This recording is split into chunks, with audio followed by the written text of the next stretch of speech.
with Sky Bet. It is the last day of the Premier League season. That man there, Pep Guardiola, looking to retain the Premier League trophy for the first time for Manchester City.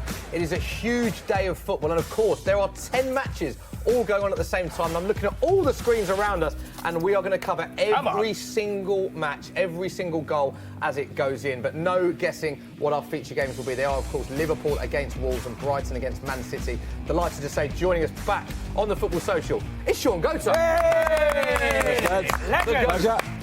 Great to have you back on the show. How excited are you at the prospect of your former club winning the Premier League trophy? Well, you know, we're champions. We know what we are. So it's exciting to be back here. It's exciting to just see this game go through and the boys do what they have to do. Simple. You are very, very confident about today, aren't you? I am. I believe the players will not come this far to slip up. I just believe that. OK, Hamill, you are with us. Great to have you back on the show, as always, mate. Liverpool against Wolves. How do you see this title race unfolding? Because a lot of people are saying Man City. Are there further twists? Because it has been a remarkable week of football. Brighton have an OK defence. That's what's kind of been their strength throughout the course of the season and served them pretty well, that central defensive partnership. But I do think City are going to destroy them. Wolves have fared well against the top six, so I think there might be more surprises in that game. Although I am more confident for City now. I'm sat next to Sean Goater, looking smart, exuding confidence. I'm blown away, to be honest. He does look smart, as always. So there are 2 feature games, but we will be across the other 8 games. Dave Jackson, wearing his beloved Arsenal shirt, as always. You are covering 4 of our other games. Just remind us what other games you are covering. I'm going to be covering Tottenham versus Everton, Man United versus Cardiff, Leicester versus Chelsea, and, of course, Burnley versus the future Europa League champions, Arsenal Football Club. OK, and whilst you're talking Arsenal, it's worth pointing out, many people saying it's just the title race that is alive today, but it's not technically true because there is a permutation where Arsenal can pip Tottenham. An 8-goal swing, Tottenham losing and Arsenal winning would see Arsenal get that final Champions League spot. So unlikely, but it's still mathematically possible. That Everton beat you 8-0 because I'm not that confident about it. Very honest, I like that. And 4 other games. Will Brazier has been fantastic all season in that armchair role. Fans of the armchair role will be delighted that you are sat right there.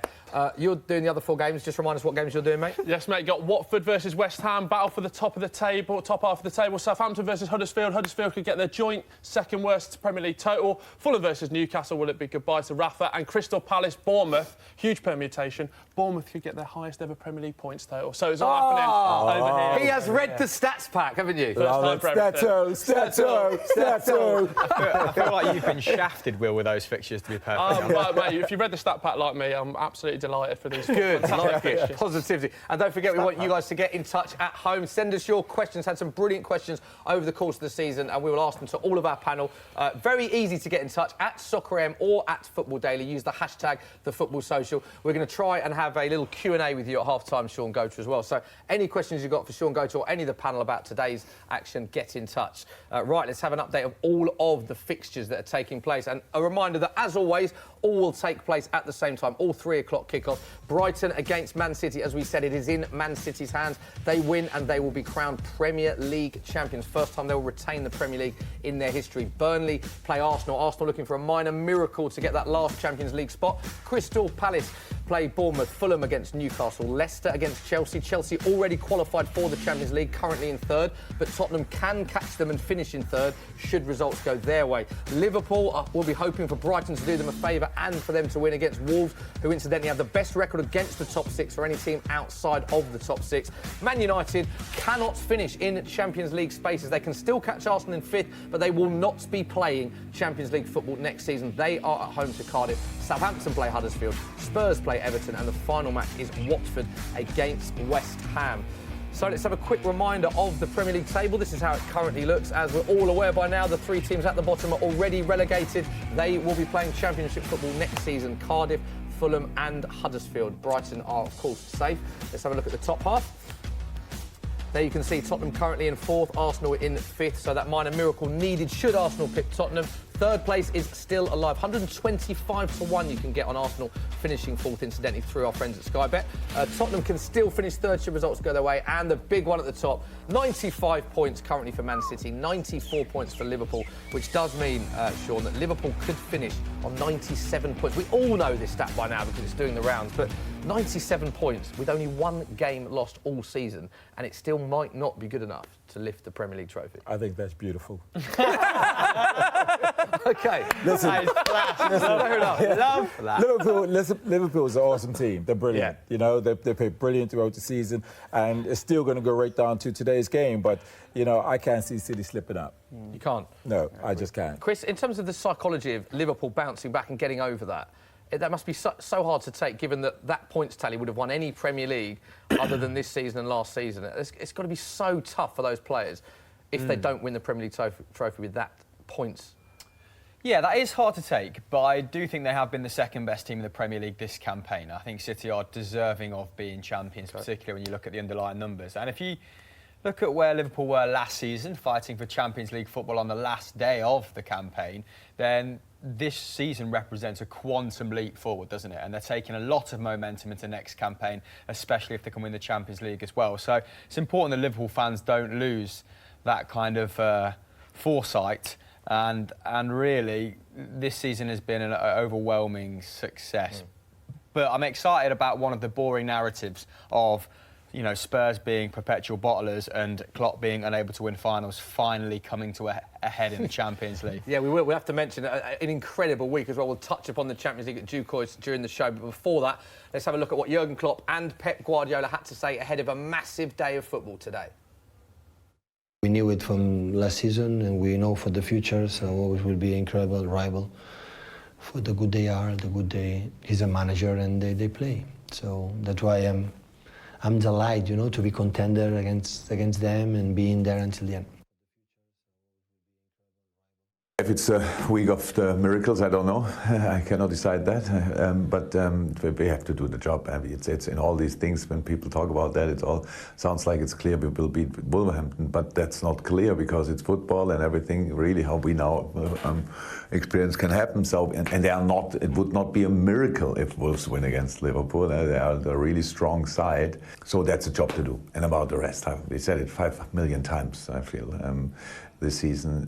And that it's not in our hands, so we have to do the job, win the game. They have to do the job, win the game. He talked about miracle week. It has been an incredible week of football. It's been great, yeah. Do you see a miracle? Do you see a twist in this title race, Dave? a miracle. I can't, to be honest. I think if they were level on points, it might be a bit different, but well, it doesn't really matter. I think Man City will win this game quite easy. They'll get a nice early goal. That will then relax them. They'll win by at least 2 or 3 goals. And what was a tough game, Sean, isn't it, as well? Yeah. Look, the record they have against the top 6 and the way that they set up against teams in the top half. They've got nothing to fear today, Wolves. They've got nothing to fear. And the thing is, prior to what happened in the Champions League, I actually felt Wolves would actually perhaps get a draw in this game. But I think the confidence of Liverpool with what they did in Champions League would just allow them to edge this game. But I'm still hopeful that Wolves can cause another one of those great upsets. OK, the team news is in. Let's have a look at the team news. Starting off at the Amex Stadium, this is the Brighton side. Ryan in goal, Bruno, Dunn, Duffy and Bernardo. Then Anthony Knockaert, K.L. Gross, Basuma, Yakumbash and Glenn Murray up front. So that is the team. Interestingly, 2 changes from the side that drew with Arsenal last week. Kyle and Knockaert come in for Dale Stephens and Solly March. So that's the Brighton team. Let's have a look at Man City's starting lineup. Edison in goal, a back four of... What's that called, Sean? There you go. Walker at right back. Company. Laporte. Zinchenko. Bernardo Silva. Gundogan. David Silva. Riyad Mahrez. Sergio Aguero. Sterling. Sean is very, very excited. Just to let you know, 1 change to the side that beat Leicester last time out. Riyad Mahrez in for Phil Foden. Kevin De Bruyne also, interestingly, returns to the bench after recovering from a hamstring injury. So Man City fans will be delighted with that news.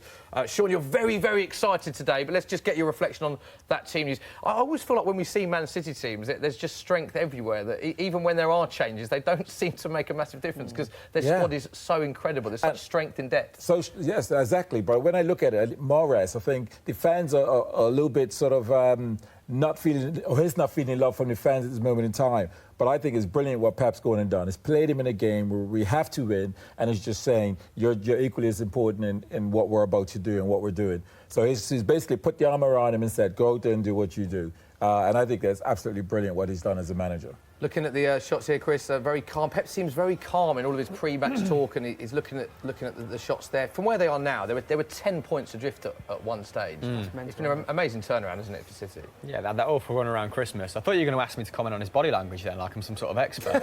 You can if you want. No, he does look extremely calm. But Same cardigan as well. He loves that cardigan, doesn't he? It's lucky cardigan at this point, yeah. Pack of 7. I mean, his teams are always great over the course of a season, aren't they? They're always able to plug gaps, and other players are able to rotate and fill in pretty adeptly where other top teams might struggle. He's a solutionist, isn't he? So, and he loves that cardigan, Dave, doesn't he? Yeah, I've just been informed that they're grand, mental. Okay. Yeah, you know, would you wear one of them cardigans? Not personally, but you know, he does. Can only wear penguin, can't you, mate? No, other brands are available. We can have a look at the other team news as well. This is, of course, Liverpool playing Wolves. So let's have a look at Liverpool lineup. Alisson in goal, Trent Alexander-Arnold, so many assists, 11 assists in the Premier League this season, 14 in all competitions for Trent Alexander-Arnold, as with Robertson as well, who's got many in the Premier League. I think 11 for Robertson as well. They join Matip and Van Dijk at the back.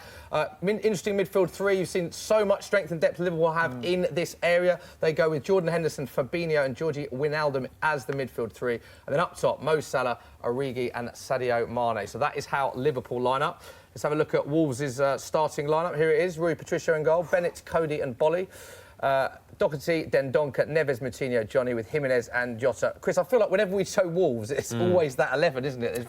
They've got options off the bench, but they like to play with this starting 11, don't they? Yeah, that forward two does an awful lot of work in this Wolves side because it's not the most mobile midfield. Dendoncker is responsible for getting kind of up there and stitching midfield to attack the most. But Moutinho and Neves generally do their business from the base of midfield, and you always see Jota just doing everything, don't you? Whenever you watch it, if it's just Match of Day, just catching extended highlights, every time Wolves put an attack together, it's Jota, pulling out to either flank or, Jimenez holding it up for him down the centre. Them two have been so important for them this season, and that will be an interesting dynamic to watch today. Enjoyable dynamic. I think with Wolves as well, you look at Ruben Neves, obviously a very technically gifted player. Jimenez has had a brilliant season. I always feel like Jota's the underrated part of that team. He does so much work off the ball. He's very good technically. I think with the FA Cup semi-final as well, they took him off at that when they were, I think it was 2-0 or 2-1, and ended up losing that game. And I thought that was a real turning point in the FA Cup. He's a fantastic player. I think he's crucial to Wolves as a Vardy is to Leicester, for example. Leicester probably more reliant on Vardy's goals, but I can't imagine Jimenez being anywhere near as involved in play if he didn't have that mobile partner with him. Yeah, got a great relationship. So interesting, that is 2 changes for Liverpool from the side that beat Barcelona on Tuesday. That's Wijnaldum and Mo Salah replacing James Milner and Xherdan Shaqiri, who dropped to the bench. Of course, worth pointing out that Mo Salah was ruled out through injury with concussion for the Barcelona game. And as expected, as we said, Wolves unchanged, which we've said so many times in this show. Wolves unchanged. He knows his starting 11, so that is the team that will play against Liverpool today. Right, we can have a look now at our group bets, which we've done quite well with, I'd like to say, during the course of the season. We started off quite badly, but we've pulled it back in certain games. So this is what the panel is going for. Sean, Brighton against Man City, probably the quickest answer to a question we've ever asked a guest who will win this. You went straight away win. Yes. Man City, very confident. Started chanting the Aguero song as well, and it's all day long for you, that one, isn't it? Yeah, it's an easy one there, and I think Sergio will step up today because this is what he does. Big games, big moments, he delivers. So, beautiful sunshine, City fans will see there on the screen. It's going to be a beautiful day. So, beautiful day for Sean. He's gone away win. Hamill's gone draw, interestingly, Liverpool versus Wolves. I've gone for draw against Everton for Tottenham at the Tottenham Hotspur Stadium. Dave has gone away win, as he has all season, his beloved Arsenal. He hasn't looked at the Arsenal's away form making this prediction because the away form in the Premier League. Arsenal lose on the Football Social. Have you not? Okay, fair enough. Burnley v Arsenal. I'm going to start now, mate. Yeah? And Leicester. Will's gone for Leicester to beat Chelsea as well. So some interesting predictions there. You can get odds of 112 to 1 through our friends at Sky Bet. Don't forget, you must be 18 plus. Full terms and conditions apply. So we will be bringing you a lot of in-play betting and price boost throughout the course, courtesy of our mates at Sky Bet. Will, let's get your thoughts on the title race. I haven't had your thoughts on it. It's been an amazing season, hasn't it? How do you see it unfolding? I really just want some drama because I went to Barcelona in the week, turned my phone off and missed every single bit of drama that was going to happen. So if we could get any today, just some last-minute winners or just some commotion for the content, that's what I'm after. I was going to say, you're a bit sun-kissed, mate. Oh, see the back of my neck? Ooh. That's a factor 15. Should have put 50 on. Is this the best title race we've seen in Premier League history, do you think? In terms Yes, for me it is. I mean, the consistency of both teams. I think Liverpool has scored something like 8 consecutive games winning.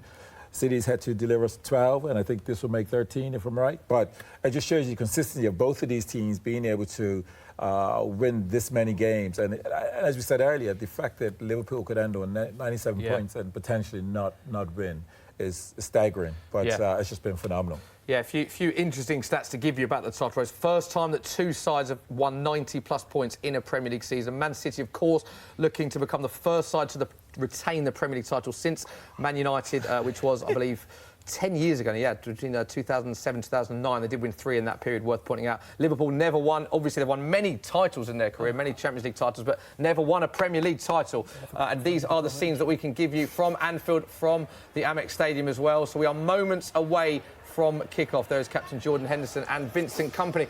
We've got to talk about that goal because I almost feel like, Chris, it's been forgotten about because of the drama that we saw involving Liverpool and then Spurs and of course Arsenal and Chelsea on Thursday night as well. That Vincent Kompany scored an incredible goal, which could be a huge factor in them lifting the title. It seems so long ago now.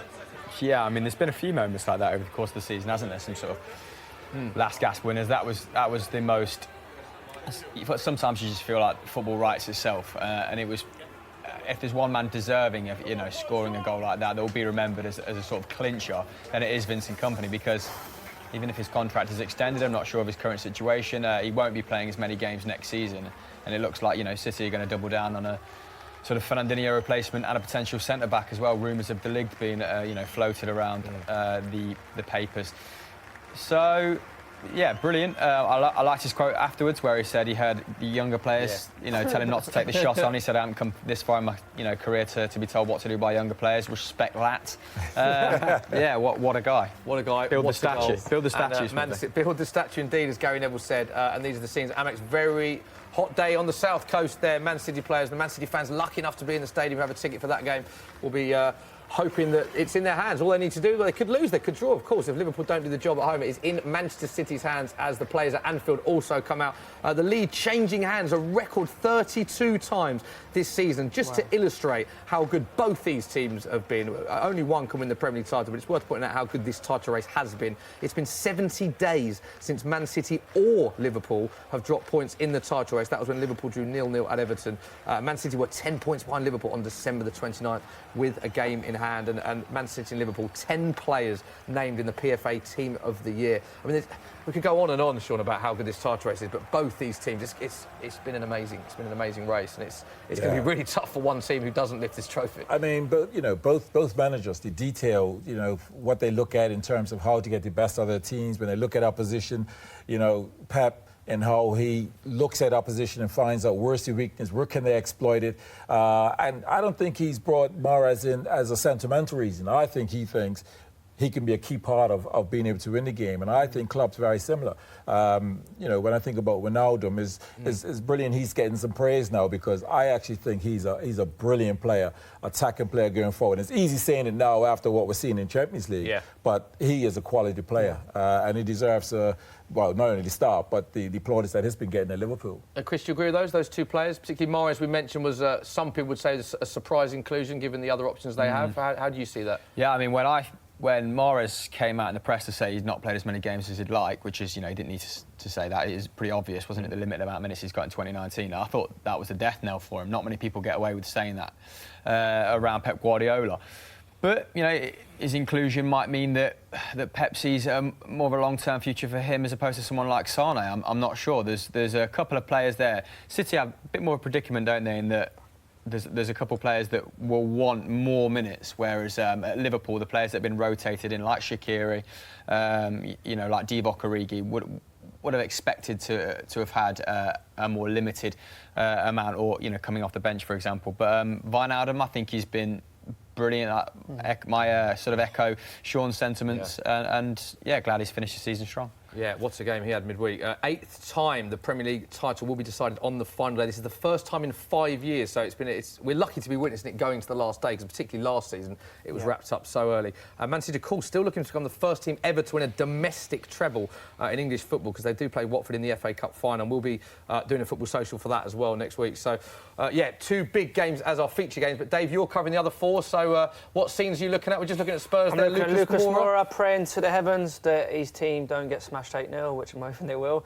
What we got, the Leicester-Chelsea game that's just about to kick off. They're a little bit ahead of the rest of them, even though they're all going to kick off at 3 o'clock. So, Vardy's on the screens now.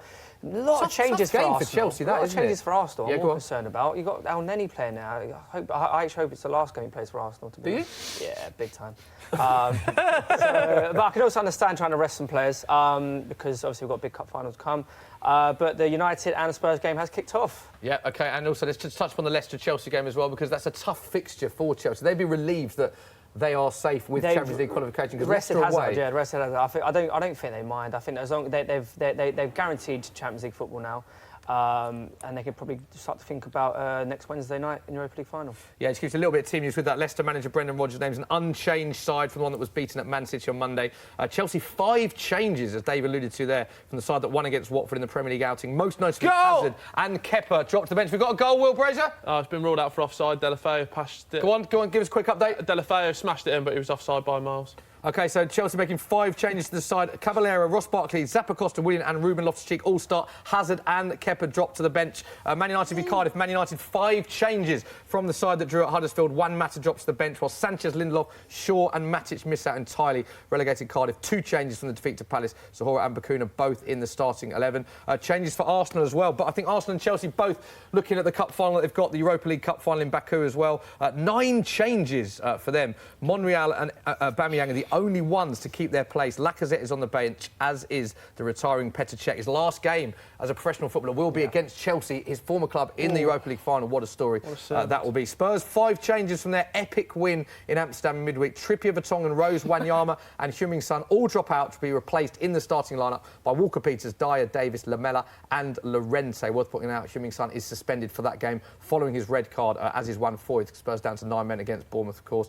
Everton 3 changes with Yerry Mina, Theo Walker and Cenk Tosun all making starts. Right, all of our games are underway. We've got to start with the Man City-Brighton game. Sean, you're very confident now. You seem a bit more quieter. Is this just because you're focused?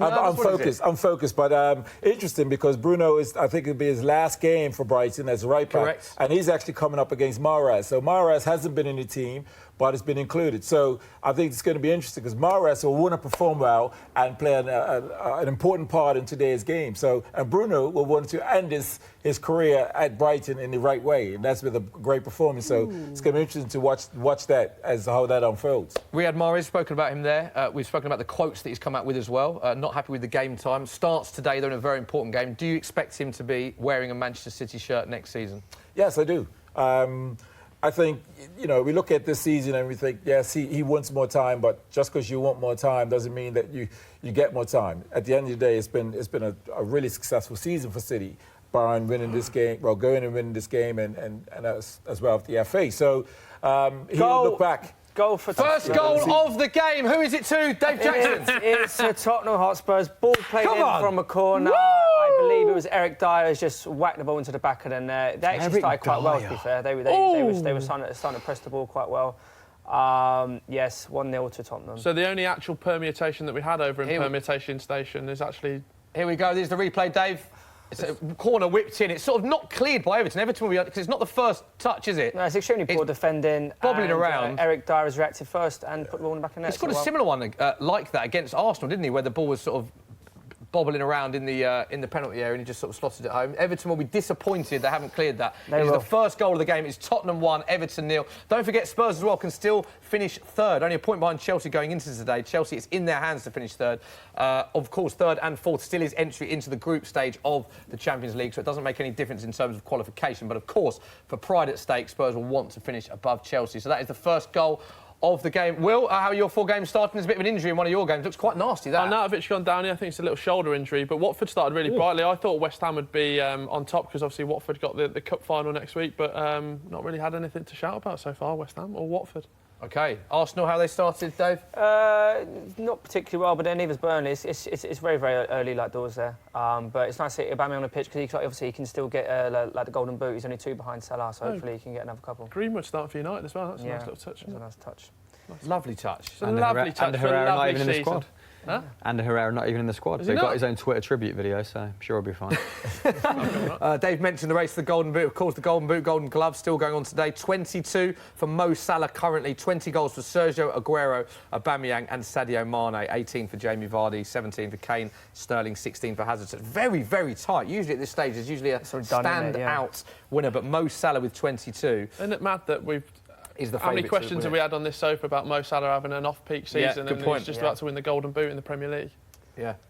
Stick your questions there. And also, look at the fact that Sadio Mane's on 20 as well. Mo Salah's on 22. So for 2 players to be over 20 goals in a Premier League season is very rare. On the subject of that as well, Ederson and Alisson, Man City and Liverpool keepers respectively, of course, vying for the Golden Glove. They've both kept 20 clean sheets. That is an incredible number for one season as well.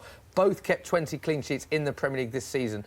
So the award could be shared for only the 2nd time ever, should they both keep clean sheets today. So that's the race for the Golden Glove and the Golden Boot as well. Will, a bit of a gasp from you? I was just trying to wind Sean up in the Brighton game. I'm trying to let him know. Just stay calm, stay relaxed. Go on, what happened, Sean? Yeah, well, there was an in-swing across from the right-hand side from Brighton, and it narrowly went across the far post. So I did take a deep breath, but in the end, it was... Was it worried? It was a little bit, but it managed to go wide.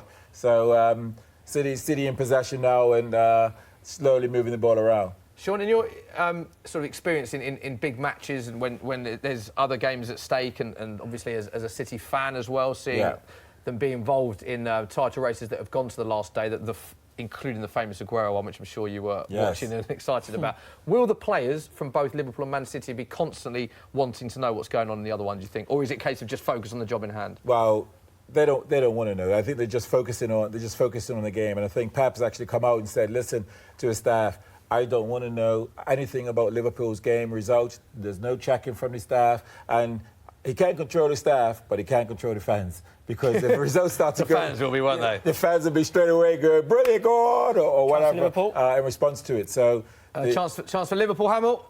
Yeah, some brilliant build-up play by Divock Origi. Salah's just flicked it to Henderson. Henderson's normally very good at delivering crosses from that position, but not so much there, and Matt Doherty clears. How have Liverpool started in this game?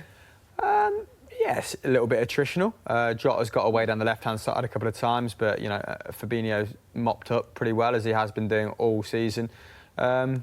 Wolves largely spent it penned in their third, but Raul Jimenez, useful focal point for the counter-attack, isn't he? So Van Dijk's keeping one eye on him, but, just nice and concise at the minute, just... And Wolves won't mind this as passing it well, round. will they? Because we've done so many possession stats. When they have beaten the top 6, they very rarely they seem to always have lower possession than the teams in the top 6. That's how they play counter-attacking football. So this won't be anything new to Wolves, will it, at all?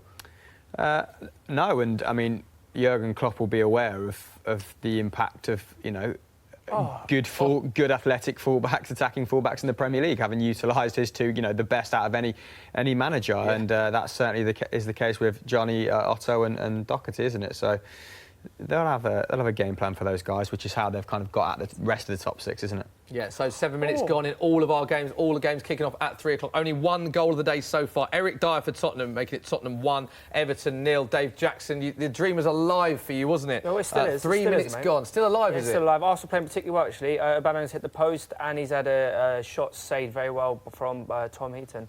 So, the dreams are still on, mate. I think we can track the progress of Spurs by Smithy. Oh, what a goal! Will Brazier, who's it gone to? Newcastle have scored at Fulham in the game that nobody cares John about, Joe. apart from Rafa Benitez. John Joe Selvy's put a late contender for goal of the season. Corner comes out, he's on the edge of the area, controls it with one, smashes it in with the other, and he's giving a little tribute to someone there, not been playing as many minutes as he won. Bang, touch. Oh, That's what a finish. Take that, put that in the goal. That's why you should never do awards before the end of the season, because you can see some of these are beauties. Attack us. Look at that. Sean Goat's a lovely... That was the one you've been proud of, wouldn't you? The Goat would have been proud of that. And something you can actually recognise. He doesn't hit it really hard. He controls his strike. Because he could hit it harder, but he knows if he hits it harder, it actually go over. So he controls the power. and keeper has no chance. Brilliant finish. Could be his last game at Newcastle as well. Well, I was going to say probably one man that would want Rafa to go, maybe. Reports are led to be believed. Fantastic I was going to say, we goal. can track the progress of Spurs as a club by the answer to the answer to this question from Smithy. Go on. Was the part of you today that thought we could lose 4-0 to Everton and Arsenal could win 4-0? Because that is such a typical Spurs fan attitude, isn't it? Well, it's interesting, actually, because someone sent me a screen grab of the last day of the season when Arsenal pipped us, and I believe we lost 5-1 to Newcastle, and Arsenal beat Villa 4-0, I think, and there was... not that the swing counted then, but you did have to... And that was obviously more than what was a 8-goal swing. Newcastle were down as well, weren't they? And Newcastle were already relegated and had 10 men, so anything is possible. Yeah. Wijnaldum scored 4, I believe, if memory serves me right on that Pretty day. happy with that goal then, yeah? On a serious note, I thought it would be a minor miracle were Arsenal to turn that 8-goal swing. But as we've said, the week that we've seen in football, I almost think that until it's mathematically done, you've had so many people celebrating that Spurs are out of the Champions League, celebrating Liverpool are out of the Champions League from rival fans before the games are finished, that I just think don't rule anything out on this final day, because the week that we've seen has just been incredible. But I do think it would take a real freak incident for that 8-goal swing to happen. Go on, finish. Over to you, Dave. Go on. We'll go Dave Jackson quickly. Dave, tell me what happened in your game. Half a chance for Arsenal. I believe it's Joe Willock, but I believe it's now a corner to Arsenal. Chance for Spurs. It's offside. Another chance for Spurs. Goal! And there's another goal. It's all go. Big chance for Spurs. Saved by Pickford. It's still 1-0. There's been another goal in one of Will Brazier's games. What happened, Will? 2-0 Newcastle. Terrible mistake from the Fulham keeper, Rico. That's probably why they're going back down to the Championship after spending £100 million. He's palmed it back in. I don't know who that is. I think... Awful. Perez following up there. Perez. 2-0 to them. Dreadful start for Fulham. Well, it's been good because Scotty Parker took over and he's had a bit of a renaissance, and you thought we'd use this as a catalyst going into the next season, but Rafa Benitez working his magic with a limited squad, limited budget, and the fans are in fancy dress. There's 3 Teletubbies on my screen. Tinky Winky's already taken his hat off. Poor effort by him. But fantastic scenes down by the River Thames. I believe that was Poe, Lala and Tinky Winky. Yet to see shots of Dipsy. Dipsy, if you are there, get in contact. Where are you? Over to Dipsy line up. Get involved. Let us know what's happening. Of course. Sean Goetze, you've been very quiet since the start of the game. Yes. How has this game started from Man City's perspective? In truthfulness, I think Brighton's really just held their own. City's had possession, but no real good opportunities, and that's Brighton's really defended well. And when they've had possession, they've kept good possession. They just haven't themselves been able to, other than that earlier low opportunity with the cross, haven't really been able to get in there. But again, in terms of, it's been a match 50-50 in the actual middle section of the field. Yeah. So, quiet just far. Watching the Manchester United Cardiff game, it's been all Cardiff, to be honest. Has it? Yeah. They've had a few chances, but... I'd love Cardiff to be. Actually, corner to United. Cross from Sterling there, just over Sergio's head. Not a little lower than Sergio would put that in, but this is a little bit better by City. Better from City. Just as you said, it's a bit better from City. It's a terrible pass that goes straight out for a goal kick. Yes, and Sterling's David Silva's not like him. No, that's the one bad pass you'll get from him in that game. Sean, just touch on that Aguero chance. We missed that. Just explain, was that a chance he should have scored, or he did well to get his on the end? Well, I think it was a bit too much on it. Sterling's crossing on the right hand side, and Sergio's had to back onto it. He's had to go back to try to keep over it, but it comes over top of his head. It was just a bit too much on the cross. Slightly lower than Sergio, I think, would have hit the target with it. Okay. Yeah. Smith, come on, let's get... Because I want to know, because I've missed the football from the week. How was it in Amsterdam? Yeah, it was. I was in Amsterdam, in the ground, in the Johan Cruyff Arena for that game, and it was the best match of football I will ever... I'm going to put it out there, probably ever go to. Yeah, definitely. I don't think I'll ever top that in terms of the half-time, 2-0 down, 3-0 on aggregate. With Harry Kane obviously not even squad listed, you just think we need a miracle to score 3. And the word I'd use to describe it was disbelief when that goal went in. It was just so unlike Spurs against a very good Ajax team as well that played much better than we had in the first half. And it just... The funny thing with Tottenham this season is that our form in the Premier League has been so inconsistent. We've lost 13 games, a third of our matches we've lost. But in the Champions League, there's something really strange going on. We've been out of the competition on nearly 4 occasions, really. Yeah. The group stage, twice we nearly went out. We had to rely on PSV to draw to Inter, which no one... Are you trying to create the illusion that there's just something in the water this year, then, mate? Then the 2 VAR decisions with Man City and the 96th minute winner. There's a lot that has gone sort of Spurs' way in the Champions League. But shed a tear? You know, but yeah, it was an emotional night. But I do look at the Liverpool team and think, fantastic side. There's still a big job to do. But we shall see. What do you make of Poch's remarks? Not to take the sting out of it, but Poch's remarks that if he won the Champions League, that'd be it. He'd just walk off into the sunset. What he actually said was, I think he'd need to go home, which didn't really say that he was going to leave. I think that's been misinterpreted. He said he was confirmed retiring. In my opinion, sunset. I wouldn't read too much into that. Yeah. I had sunset. Well, we've got sunset in England today, haven't we? Yeah, listen, the weather's beautiful and it's great. Here. We're just not getting the football we've come to expect with City, and that's down to Brighton, really. Brighton, when they're in possession, they're keeping it themselves, a good 12, 15 passes, and making City really work at this moment in time.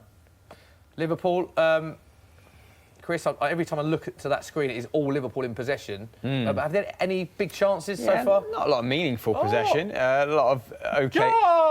Go on, Braz. Go on over to Will. Goal in the Watford versus West Ham game. I think it's Mark Noble, Will Brazier. It's an absolute mazy run from Mark Noble. The last day of the season is known for being silly season, and Mark Noble's driven past 3 players and then curved one past the keeper with his left foot. I've never seen anything like it from I was going to say young man. He's getting on to his 30s now. But here we go. This is the replay.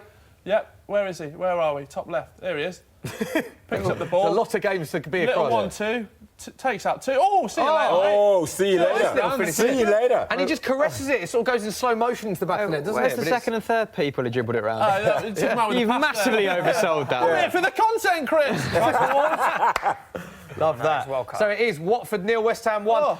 Will, obviously, Watford, fantastic achievement for them, getting to an FA Cup final, which is not long away, a week away, of course. Yeah. Do you see that from this Watford starting line? Have they got their foot off the gas a little bit because they're thinking of that? No, well, first 10 minutes was all Watford, but I think it's the manager's giving the team to and that's slowly wearing off, and West Ham are gaining a foothold in the game, and I don't see them getting back into that, but I hope they do, because I just want lots of goals. You just want lots of goals? Lots and lots of goals. There we go. Brighton versus Man City, of course, Brighton with that win in 8 Premier League games, fewest shots on target in the Premier League this season, and conceded the most penalties in the Premier League this season. But they did get that 1-1 draw, of course, with Arsenal last weekend. From a Brighton perspective, are they anything of hope for them, or has it been all City, Sean? Well, I think it is hope, because at the end of the day, it's still 0-0. Right now, if I could paint the picture, decent cross there. But right now, Brighton's got every last one of their players all inside the final third. Yeah. They got like a back 6, which is only 5 yards deeper than the 18-yard line, and the other players are literally another 7 yards in front of them. Yeah. And City are trying to find holes and gaps, and this is why it's so difficult. And from Brighton's point of view, this is what you would expect from them. I was at the Spurs-Brighton game, the midweek game. It's exactly how Brighton set up. I have to say, Duncan Duffy were fantastic. Yes, unbelievable that day. In terms of a partnership, cleared absolutely everything. But it was all Spurs, all the possession, all the chances. But it got to the 60th minute, and a lot of the Spurs fans thought that we're not going to break them down here. Yeah. The only way we were going to score, I thought, was through a long-distance strike, which turned out to be... Liverpool take the lead! Moment in the title race. Liverpool 1, Wolves 0. Liverpool currently top of the league. Chris Hamill, talk us through this goal. OK, we've got some temporary jitters from Gota out here. So it's spread down the right-hand side. Trent Alexander-Arnold again. What a beautiful first touch that is. Jordan Henderson with the return ball. Ooh. And Trent Alexander-Arnold is 15th assist in all competitions. And he just can't be stopped. The delivery on the boy is absolutely unreal. It's a great pass from Trent Alexander-Arnold. Takes a tiny deflection, but then it is there to Sadio Mane, who tucks it away. So as things stand, Sean Gota, it is Liverpool 1, Wolves 0. Still a long way to play, but it is Brighton 0, Man City 0. As things stand, if it ends like this, Liverpool will be crowned Premier League champions. Thoughts? Well, I need to go to Pep right now. Sort it out. Get it sorted. Pep, get it sorted. Right now... Goal for Matt! No, I'm joking. Right now, I know the fans must be reacting. Players must be hearing some of this. We normally don't hear it, but we need them to hear it. As we got the ball on the edge of the box, and we need this goal to come in the next 10 minutes just to ease the nerves. Yeah, Sadio Mane scored 11 goals in his last 15 appearances for Liverpool, having his best ever scoring season in English football, 24 goals. Could be a battle between the two Liverpool players for the Golden Boot, of course. Mo Salah and Sadio Mane. As things stand, Sadio Mane, Liverpool will be lifting the Premier League trophy. We've got drama. Sadio Mane then. They've not actually tried to get in really down Robertson's wing, which is unusual. Oh, attacking here. Wolves winning a corner. They've persisted with the right-hand side where Otto is. Trent Alexander-Arnold's got in yet again. And Jesus. Sadio Mane taking up positions in the 6-yard box, which we didn't necessarily see as much of last season. He's become much more kind of a poacher in that regard, hasn't he? Arriving late at the back post or in the middle, and that was the case there. And we're looking at scenes, Sean Goater, at the Amex that Man City fans do not tell me they don't know this, because they do know. They're listening. They know. To I've just told them. They need to tell Pep. They tell the players. It's gone quite in the away end, hasn't it? They're aware that Liverpool have scored. Yeah, so well aware. And, you know, some of the old City fans will be thinking, no, typical City. But it's young fans, and all they know is winning. So it's the young fans we need to be taking over that. We need young fans to just think, relax, you know? Yeah. It's going to be okay. Because if you're a young City fan, you've only seen success. And this Man City win trophies. But the older generation, shall we say, of City fans, well, no, you played for Man City through many leagues, through relegations, promotions. They've seen it all. They've seen it all. And those are the fans that they come up to us and say they're really nervous. When I've spoken to them, they went, oh, I'm really nervous about today. But then you speak to a younger fan and what you think, son, we're going to easily win this. So I've taken the side of the young fan. We're going to cover today. OK, let's have a look at the table as it stands. So just a reminder that there it is. Liverpool will be crowned Premier League winners if it stays as it is. We are 19 minutes gone in both games. Man City second, Liverpool top. Of course, a lot of football still to play. 31 times now, isn't it? It's changed hands. Yeah, it's changed hands record time this season. It just goes to show this Liverpool team just absolutely incredible, as is Man City. Dave, let's go to some of your games. We haven't spoken about Leicester-Chelsea at all yet. That is quite a big game because third place is up for grabs. What can you tell us about that one? Leicester have definitely been the better team. They're playing so relaxed, really. They've got such a freedom that I haven't seen in a Leicester team, well, obviously since they were crowned champions. I think Brendan's got them playing some really, really good football here. Chelsea not quite the races, but they haven't really got anything to play for, really, have they? So that's to be expected. Burnley coming more into the game against Arsenal, and the Cardiff United game. United probably just about the better team. Cardiff got a penalty. Pretty evens, and it's a penalty to Cardiff. Oh, big moment from Man United. Come on, the dick. At Old Trafford. Yes, big moment. Talk us through what happened in a game that Man United had been on a bad run of form, and surely they want to leave with some pride in their last home game of the season. Yeah, they would. Is it a penalty for you? This? Let's have a look. The replay's just on screen now. That is not a penalty. No, it's Nathaniel Mendes-Lang, I believe, going down the left side. Not a pen for you? No. It was like a challenge in from the United player who kind of hasn't really hit the ball, but he hasn't made any contact. He hasn't made contact with the Cardiff player either. It was like that one in see the Leeds Derby game yesterday that got reversed by the lino. And it's in the Burnley-Arsenal game. Referee, what's happened here? There's a bit of a scuffle between a Burnley player, right? Chris Wood, is it? I haven't seen him. You haven't even seen it, Dave. Come on, Dave. Hello, Jota. And Wolves on the attack as well. Come to Chris in a minute. Ashley Barnes. It is all going on, so a bit of a scuffle there. Leno nasty. That's a red, mate. Leno runs in to and it's Lichtensteiner. Lichtensteiner's gave him a push. Penalty to Cardiff, Dave. Go! Get in! I love it when Man United drop points. I absolutely love it. Goal for Cardiff. Mendes-Lang is the man that I called quite a fat fella a couple of episodes ago. He's just scored and put Cardiff 1-0 up. That's for Neil Warnock. That's for all those times we thought they were staying up, Smithy. Yes, you did. You called it, and it was wrong, but it was a good call in a sense because they did better than any of us could have imagined, Cardiff. And they are 1-0 up at Old Trafford. Nathaniel Mendes-Lang won the penalty and he tucks it away. Yeah. David De Gea dives to his right, the penalty goes to his left, he opens his body up, places it in the corner. Ole Gunnar Solskjaer, I've got to quickly talk about Ole Gunnar Solskjaer. Unbelievable start, record amount of wins as a start as a Premier League manager for Man United. But since then, have the wheels come off a bit, following on from the famous Ollies at the wheel chart? What have you made of what's happening at Man United? When he come in, and I thought, it's brilliant what he's done. It's been a breath of fresh air, put arm around players and tell them go and express themselves. Well, I think he needs to repeat that somehow, some way. But I think, sadly, he may have to move Pogba on. Because I think his character... See, when he plays for France, he knows his lane, and he stays in his lane. But with Man United... he thinks he's the main guy, so therefore he steps outside of his lane. Yeah, it's like in the 800 metres, you've got to stay in your lane, haven't you? But when you do 1500, you can move into any lane. And it's when you move into the lane. There you go. Couldn't have said it better myself. Yeah, there you go, yeah. Well, I was actually Year 7 District 800 metres champion in Brighton. Statue!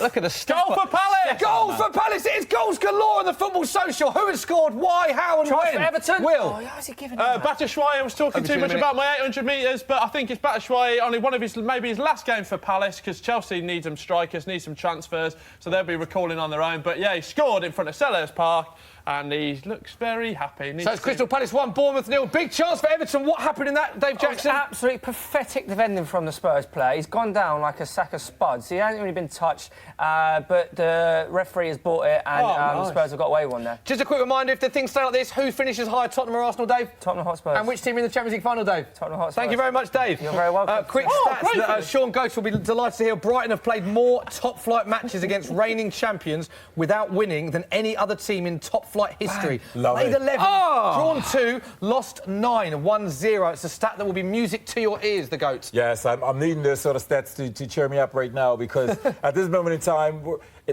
Brighton's really doing well, because they're really... all they're doing defensively is working hard, keeping a good shape, and because it's a warm day, the grass is probably a little sticky, so the ball's not able to zip around as much as City would like. And City at this moment in time are not finding those cute little holes. And that's down to Brighton. Brighton are doing exceptionally well. Look at the body language of the City fans. It looks like we're in the 89th minute. Yeah, my body language has changed. It's about being really relaxed. Chris, what's the chance in the Liverpool game? What happened? There was an absolute Lord of the Pings from Robertson down the left-hand side. It ended up being straight at the keeper, Rui Patricio, palmed it out quite well. But Wolves are starting to find a couple of openings. Oh dear! Why the Liverpool fans celebrating? I hope they're not ahead of us in any way, shape, or form, or they've just seen the camera and they're going mad. Let's go with that for the time being. But no, it's far from over, this game. You know, Wolves almost saying that. No, good clearance there from Conor Cody. No, it's actually Ryan Bennett on Mo Salah, and it's getting a little bit scrappy. But Wolves are clawing their way back into it. Let's say. Okay. Thrown for Brighton, half chance. It's cleared by Man City, and it's gone behind for a corner. Interesting. Don't know if Edison should have picked that up, but it's gone behind for a corner, and it's a chance for Brighton. I would say something very strange. Sometimes when a team like City is not playing great, to actually concede will be a good thing. What, to G them up? Yeah, because then they'll really sort of get themselves going. We saw this sort of atmosphere, didn't we, against Leicester after about 7 minutes. The Manchester City fans really wasn't conducive to, getting the 3 points. There is a nervousness in the City fans, isn't there? That's quite tangible at the end of this campaign. And I bet that doesn't help. Oh, God! Yes. It's a goal! Oh my God! An absolutely massive moment in the title race. It is Brighton 1. And Liverpool are beating Wolves 1 as things stands. Liverpool will be crowned Premier League titles. We're looking at Man City fans, head in their hands. They are devastated. Are we witnessing history? Is this the time Liverpool will be crowned Premier League winners for the first time? It's a Glenn Murray header scoring his... He's scored goals galore this season, 13 for him in all competitions. Brighton's top goal scorer. You know, I said Sean it, right? Goetz. I said it. Let's get your reaction. I said it, but I didn't actually want that to be the case. But this actually may be, I mean, it's a great ball. It's coming flat. Alisson comes for it. He just can't get there. It's really a good delivery. And it's a header from the near corner. Near post. Zinchenko's not attacking it, is he? And listen, it's a great set piece by Brighton. The jumper's come The jumper at the cardigan that has done Pep so well all season has been thrown to the floor. Man City fans, heads in their hands. And it's also worth pointing out the corner was a very odd corner that Man City should not have conceded. Edison sort of parried it when he could have caught it. So it's a bad corner for them team. Glenn Murray, instantly, last season, Glenn Murray scored 12 in the Premier League, 2 in the FA Cup, 14 in all competitions. Glenn... Go on!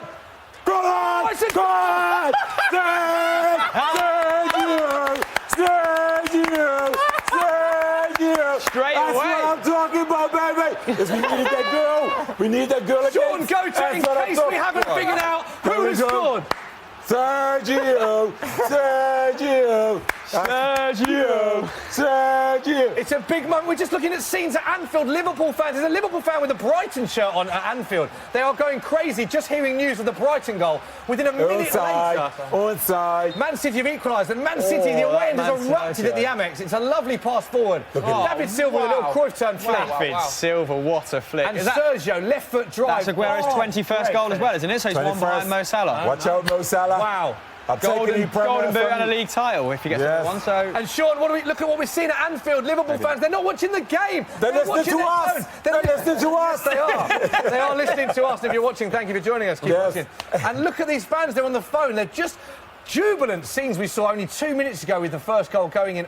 Only moments later, Man City the back of the net, and they look devastated. Well, yes, Liverpool fans were absolutely jumping because they realised Brighton had scored. A few minutes later, they realised City scored. They're on the phones, they're like this, listening to 2 Another minutes. chance for City! Behind they got a taste for it, didn't they? Temporarily, they got a taste for it, sure. Interesting, we're talking about Glenn Murray.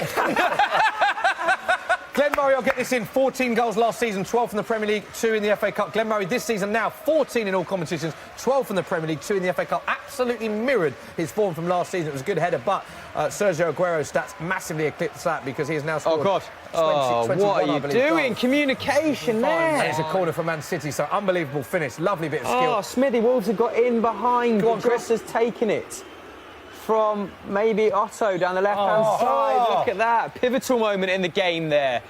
Lack of communication, both Spanish as well, so what's going on?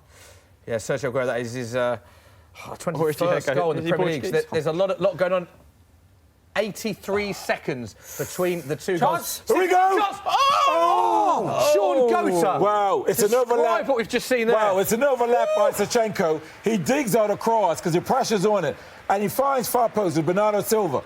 And it's brilliant because he heads down what you should do. And, it's just right at the keeper. He doesn't have a great deal to aim at because it's far post, beyond the far post. But great header and decent goalkeeping. You were right, weren't you, Sean? It G'd him up straight away, 83 seconds. Yeah, sometimes you need that. But in such an important game, you need to go behind. Yeah. And then this has now gotten City back into this game. Sean said that. You did say a goal behind might spark him into life. It's certainly given the fans some... an added lift, doesn't it? I mean, worth pointing out that as things stand, Liverpool will still lift the Premier League title because they are winning and Man City are drawing. So it's still a good situation for Liverpool, but obviously there's a lot of football to play and Man City seems to be finding that extra gear now. Yes, and City now have moved up their gear because they realise, like, OK, we need to be on our game because Brighton are here to win this game, without a shadow of a doubt. Just trying to wait for a quiet moment to go to Dave for the other 4 games. It never seems to be one. As the corner's whipped in, it's cleared by Brighton. Dave, let's go to your games. Big chance for Burnley. What happened? The ball was kind of played in. The ball was going about in the areas. A few shots went off. Good initial save from Bernard Leno. And then one of the best defensive saves you'll ever see from the great man, Mr. Mustafi. All right, again, hopefully it's the last game he ever plays for us. But absolute tremendous defensive block there. So well done, Mustafi. And what's happening now? Is a bit of an incident in at Surf Moor. Arsenal played down. I think it might actually be Mustafi from the block. So not looking good for him. Hopefully we get someone. But and in the Everton-Spurs game, Everton are actually playing particularly well at the moment. But Spurs are looking very dangerous every time they go forward. Leicester definitely a better team, and the Chelsea still 0-0 in that one. Yeah, still 0-0. And United, Cardiff, it's probably about even with, even though Cardiff are winning, Man United is starting to come into it. So some great games, even though there's been not a lot of goals. Let's just talk about Man United quickly because we know that they can't finish in Champions League spots. It's been a disappointing season for them. Worth pointing out, they did have the managerial change, so I think a lot of fans certainly saw this as a transitional season rather than, a miraculous one. Yeah, but I think they will not want to lose their last home game of the season to Cardiff. For Crystal Palace. Go on, Will. So straight to you. Batshuayi, I think he's got a second one of the day. His first one, I just saw again, was a neat little tuck in. We've got the replay round here now. Ball's in the centre, worked out from the right. Yet again, Wan-Bissaka with the cross, and it's the easy of tap-ins for Batshuayi. So 2-1, maybe his final appearance for Crystal Palace. Batshuayi, where's he going to be playing next season, do you think?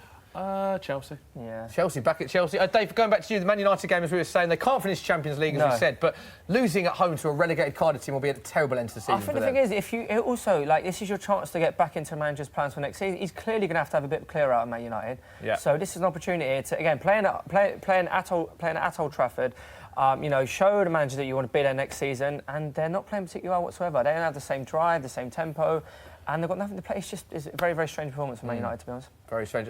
Liverpool, Wolves, Hamill. We saw some shots of the fans there realising what's happening at the Amex Stadium. How Liverpool played. Did they look like scoring a second, or Wolves getting back into it? Hasn't affected the Liverpool performance whatsoever.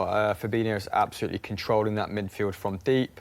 As you'd expect, Sadio Mane, Mo Salah, really asking a lot of those outside centre-halves in that back three, having to get an awful lot of support from their full-backs.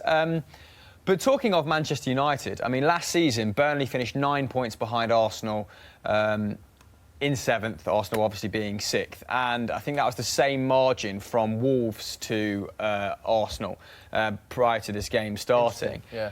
But, I mean, having watched a lot of Wolves and Leicester this season, and some of the other middling clubs, like Everton have finished particularly strongly as well. Oh, just Mo Salah getting this on the volley, and he's blazed it over there, out for a goal kick. But my question is basically, well, I certainly think that the middle class in the Premier League are really coming, have caught up significantly this season with 6th place. Obviously, there was still quite a points discrepancy. 2 or 3 weeks ago, it was still like 12 points, wasn't it? But I want to know from the fans, who can Wolves and Leicester add to their squads to really snap back their heels to claim a 6th place finish from the likes of Manchester United or Arsenal? Because they need so much work in the summer that now is the opportunity if you want to break that hegemony, right?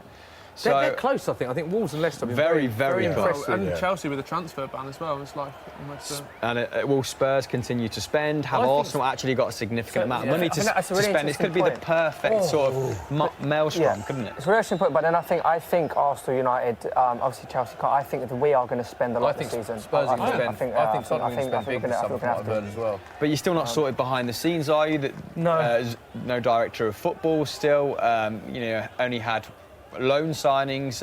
Man United are the one I worry about his disposal the most. in Jan. Well, that's because the club from like top to bottom are like. But United will always spend money, but if they spend it right, exactly. Do they spend it right? And also, they're it's not in the Champions League, so there's going to be certain players that they won't be able to attract because they're not playing Champions League football. And also, I think the difference with Arsenal, Man United, Tottenham is that I don't think Tottenham needs to strengthen massively. Yes, I think they need to strengthen. Arsenal do a little bit, but I think Man United need to strengthen it immensely. That's a project. As a project from top to bottom in order to compete. And it's going to be difficult for them to do that without Champions League football. Yeah, and I think there's so many teams that top players will look at and think, well, I can go to Tottenham, I can go to Chelsea, Liverpool, City, all these teams, United, and how they had their draw was because they were a global top club, but they always had that Champions League. And now they don't have that. He's got a proper project on his hands, I can tell you. And they also had a bit of star power in Jose Mourinho. A lot of players would have wanted to play under him because of his pedigree and his consistency in terms of trophies. Now they've got 4 or 5 obvious holes in the first team, and they've got an untried manager at Premier League level. So I think it is going to be a little bit more difficult. They are probably one of the few clubs that can still attract players by virtue of paying massive wages. But they've got Sanchez on 400k. They've got to shift him first before they bring in someone ridiculous like Jadon Sancho, haven't they? And I don't back them to, go and get a Harry Maguire over a Jadon Sancho. I think they'd still go all guns blazing. There's a chance for City there, but let's just remind you of the results. There's been goals galore on the football social today. It's Brighton 1. Chance for City. Manchester City 1. Chance for City. Did it go in? No. It's not going in. It's behind gone in. for a corner. So it's currently Brighton 1, Man City 1. Glenn Murray giving Brighton the lead. Then Sergio Aguero. Chance for Wolves. A minute later, equalising with a chance. And it has been cleared. It's Burnley 0, Arsenal 0. Dave saying Burnley started very positively in that one. 2-0 to Crystal Palace against Bournemouth. Michy Batshuayi with both. 24 and 32 minutes gone with the 2 goals. Fulham 0, Newcastle 2. Fantastic John Joe Shelby goal. Come to you in a minute, Will. And Ayoze Perez. Leicester 0, Chelsea 0. Liverpool lead Wolves 1-0. Sadio Mane. If things stay as they are, they will be crowned Premier League winners. Man City 0. Yes! And it's a goal! Yes! Man City! There you go. There you go. It's Sean Gota, is it. that the goal that wins Man City the Premier League title? Yes, we're going over to Liverpool live. We don't hear you. Enric Laporte talking through this goal in as much glory as you'd like. Well, Laporte is one of the centre-halves, steps forward. Normally when he comes forward, he wins the ball. This one, right on the 6-yard. He comes in, free run, bang! Lazy. Right into the bottom corner. Love it. That's me having it. Come on. Who's even picking him up there? Wow. That's a weird combination of zonal and man marking, isn't it? No one. It was Murray. Good finish. Heads it into the ground as you're taught, aren't you, as a striker, as a defender. Head it down. Doesn't go over the bar. Heads it into the ground. Keeper planted. It's in the back of the net. As things stand, Man City will be crowned Premier League winners. Yes. Well, you said head it down. But the important information is headed down to the goal line. Yes. There you go, kids. Okay, sorry. Take that bit of advice. Of course, listen to Sean Gota's advice over mine. He's played at a much higher level than I will ever dream of playing.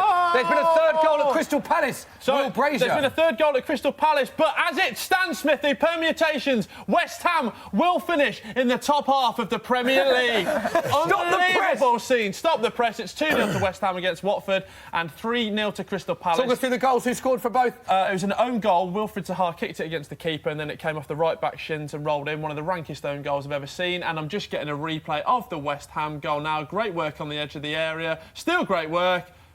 Well, they stops it there. Oh, he saves off the bar and then a little tap in there. It's a great save, but I think that is... Lanzini. Lanzini, number 10, I believe. Yeah, is Lanzini. So it was, great strike off the bar. It's a good save as well by and the Lanzini keeper. Cannot miss from there. He's 3 yards out, running in, heads it into the back of the net. So, 2-0 there, 3-0 at Palace, 2-0 for Newcastle, and Southampton versus Huddersfield 0-0. Quiet moment in our 2 feature games we stand. Dave, just round up your 4 games and any talking points that you've seen there was since a you last chance came to... for the young kid for Man United, Greenwood, is it? He was through on goal. He had to just hit the target. He's blazed it wide. Not a good... Still 1-0 in that one. Still 1-0 to Cardiff. But Charles... Oh, he's just over the bar.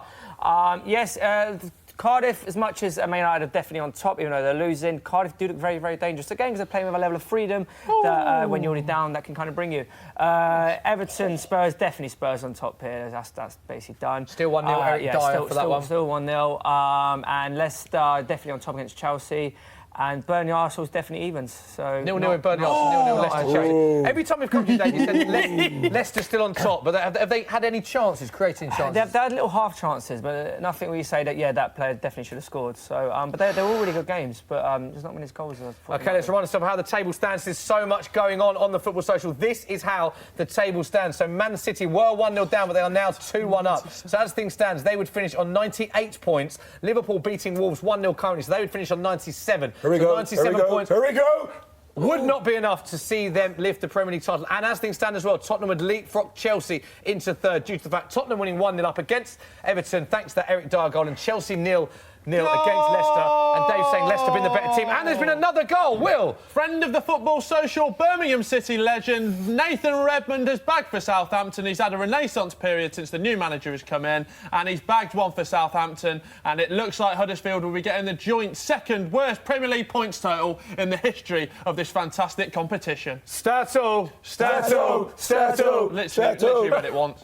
It's the same stat 3 times. Sean.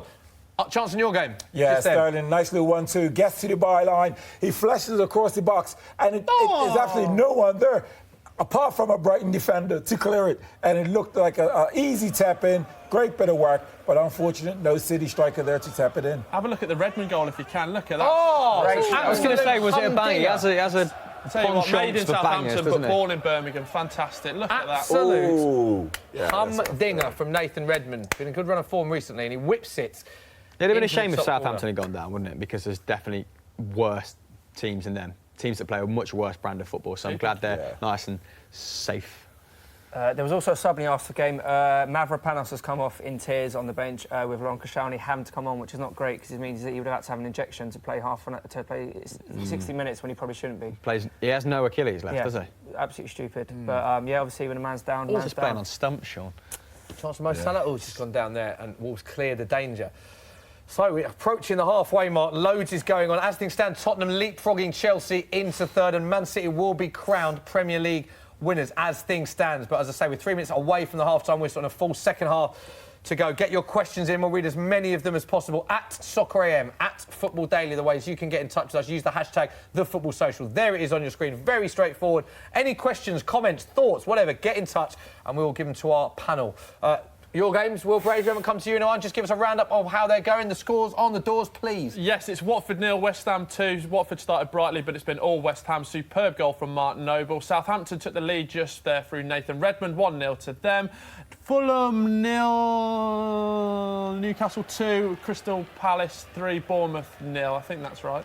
Thank you very much, Will. And Jason Punchin's getting a round of applause. He is, isn't he? They're loving Jason Punchin in the crowd. A bloke's come down to shake his hand. You've got to stay in your seat, sir. That's what seats are for. Don't like to see that. He's there for a good day. What a goal. We've just seen that goal from Nathan Redmond. We've seen some great goals today. Worth pointing out, John Joe Shelvey with a great strike for Newcastle. Nathan Redmond with an equally good goal for Southampton. Seen some lovely finishes so far. Man City on an attack. Sean. Yes, and this is what it's been like since they scored the second goal. All Man City? All Man City on the attack. Then Brighton just really setting up inside and around that 18-yard Oh, box. Wolves are in here. Oh! Chris Hamill, bar, hits, Wolves. Why? Oh, Doherty hitting the top of the beans on toast. He's been pretty prolific this season from that right side, hasn't he? Otto to Jimenez through his legs, I think, onto Jota.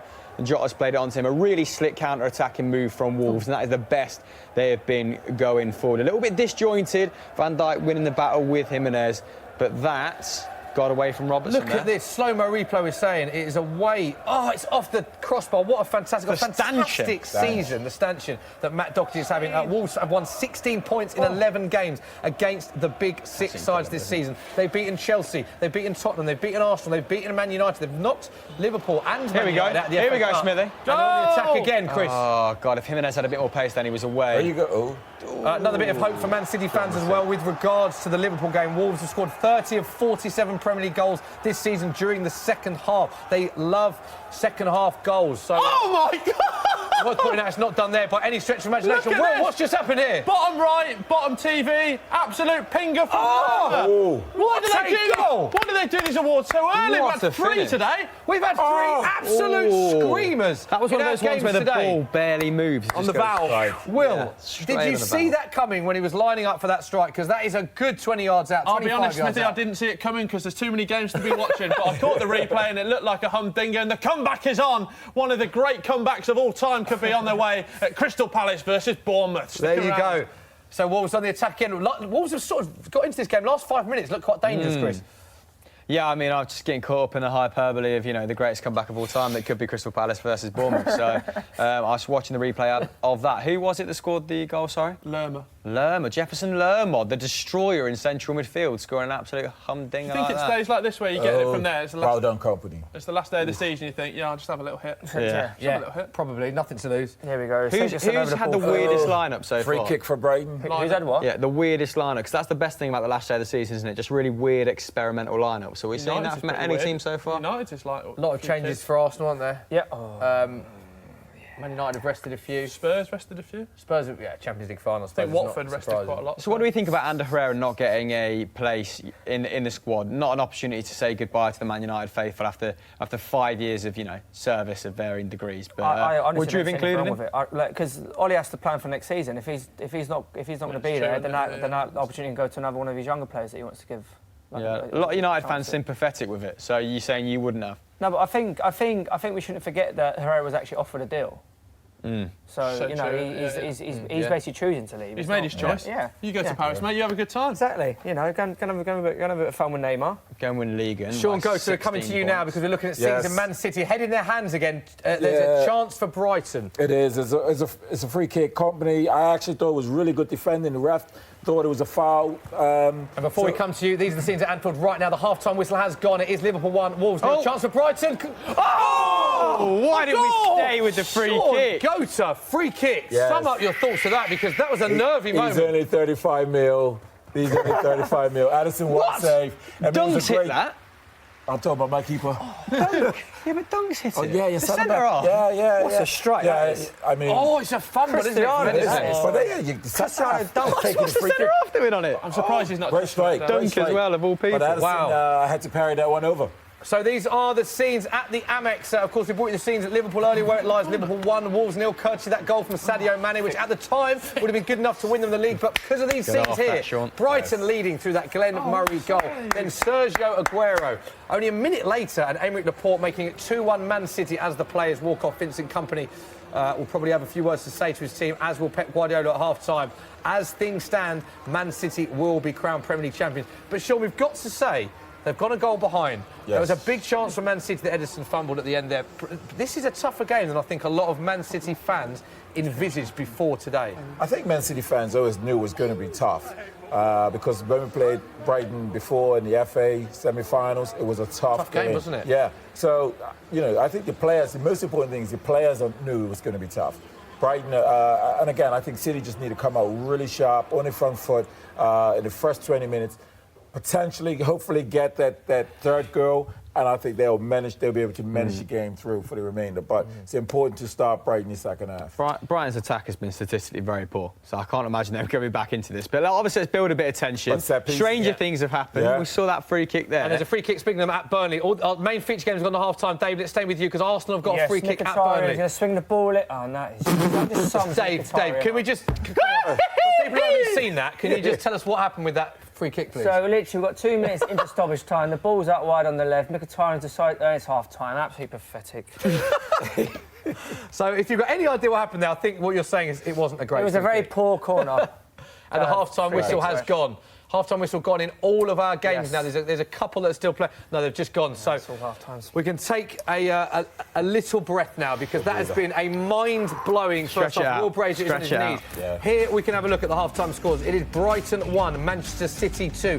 Glenn Murray giving Brighton the lead after the 27th minute. Sergio Aguero just a minute later, followed by Emerick Laporte in the 38th minute, mean that Man City are winning 2-1 at Brighton. That will be enough to win the Premier League title if they can managed to hold on to that lead. It is Burnley 0, Arsenal 0. Not a lot to report in that game. There's been very little in that game that's happened. Crystal Palace 3, Bournemouth 1. It's all going on at Selhurst Park. Michy Batshuayi with 2. Jack Simpson and Jefferson Lerma scoring a screamer for Bournemouth. So many great goals that we've seen today. It is Fulham 0, Newcastle 2. John Joe Shelby, another absolute great... I can't even think of the words. Another humdinger from him. Ayoze Perez with the second.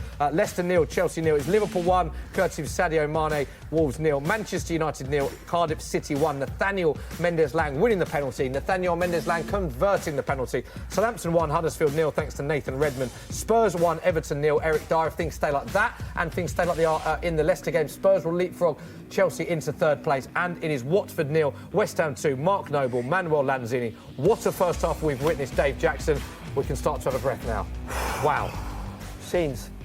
To be fair, Sean actually called it. He said it wouldn't be the worst thing if Brighton actually go 1-1 up to kick them, start them back into, what they needed to do. Because the moment it did, 90 seconds later or something like that, they managed to get the equaliser, and then probably another couple of minutes after that, they were 2-1 up. Jurgen Klopp, do you think he's aware of what's going on at City? Do you think he cares what's going on? He said they're just focusing on his game, his job, but... I mean, he absolutely sprinted down the tunnel at half-time, which would suggest that he's at least going to check out the score. What's the results, guys? What's the results? Or he might just need a wee. It's true. Possibly. Did you see either of the managers changing it? So City or Liverpool? They're both winning their matches, so do you imagine it'll stay as it is for a while? I think they both talks really will be, listen, we've got to go out there again in the first 20 minutes on the front foot, making sure we're zipping the ball about. Interesting, we see at Liverpool the grass is being watered because Liverpool want to get the ball zipping. You see at Brighton, there's no water happening because City can't zip the ball about. Good point. And the home teams, of course, Brighton have the advantage if it's their sprinklers not watching. It's not what you think about as a non-player, is Liverpool? it? No. Don't think about it. I've never zipped the ball around in my life. And there's lots of sprinklers going on at Liverpool. Not a lot of sprinklers, two. yeah, exactly. So that's an important thing because to help with the tempo and good point. So that'll benefit Liverpool with their water in it, and City you'll probably see a couple of times the ball get jammed on the players' feet because it's sticky, and so this will be to the advantage of Brighton.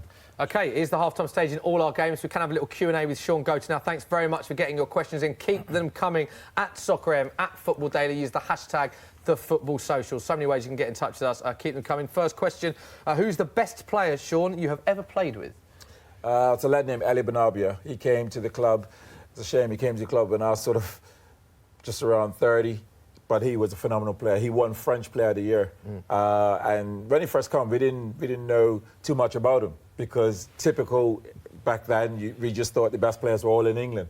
But what a player. A midfield. For me, he could play in this current City team. A midfielder. Yes, and I don't just say that loosely because we got some world-class players. But this Ali Benabia, he'd get on his left foot and he'd just look for the run. I mean, he used to find me when I didn't know where I was. Like, there you are, Sean, is you and the keeper? Yeah, there you go.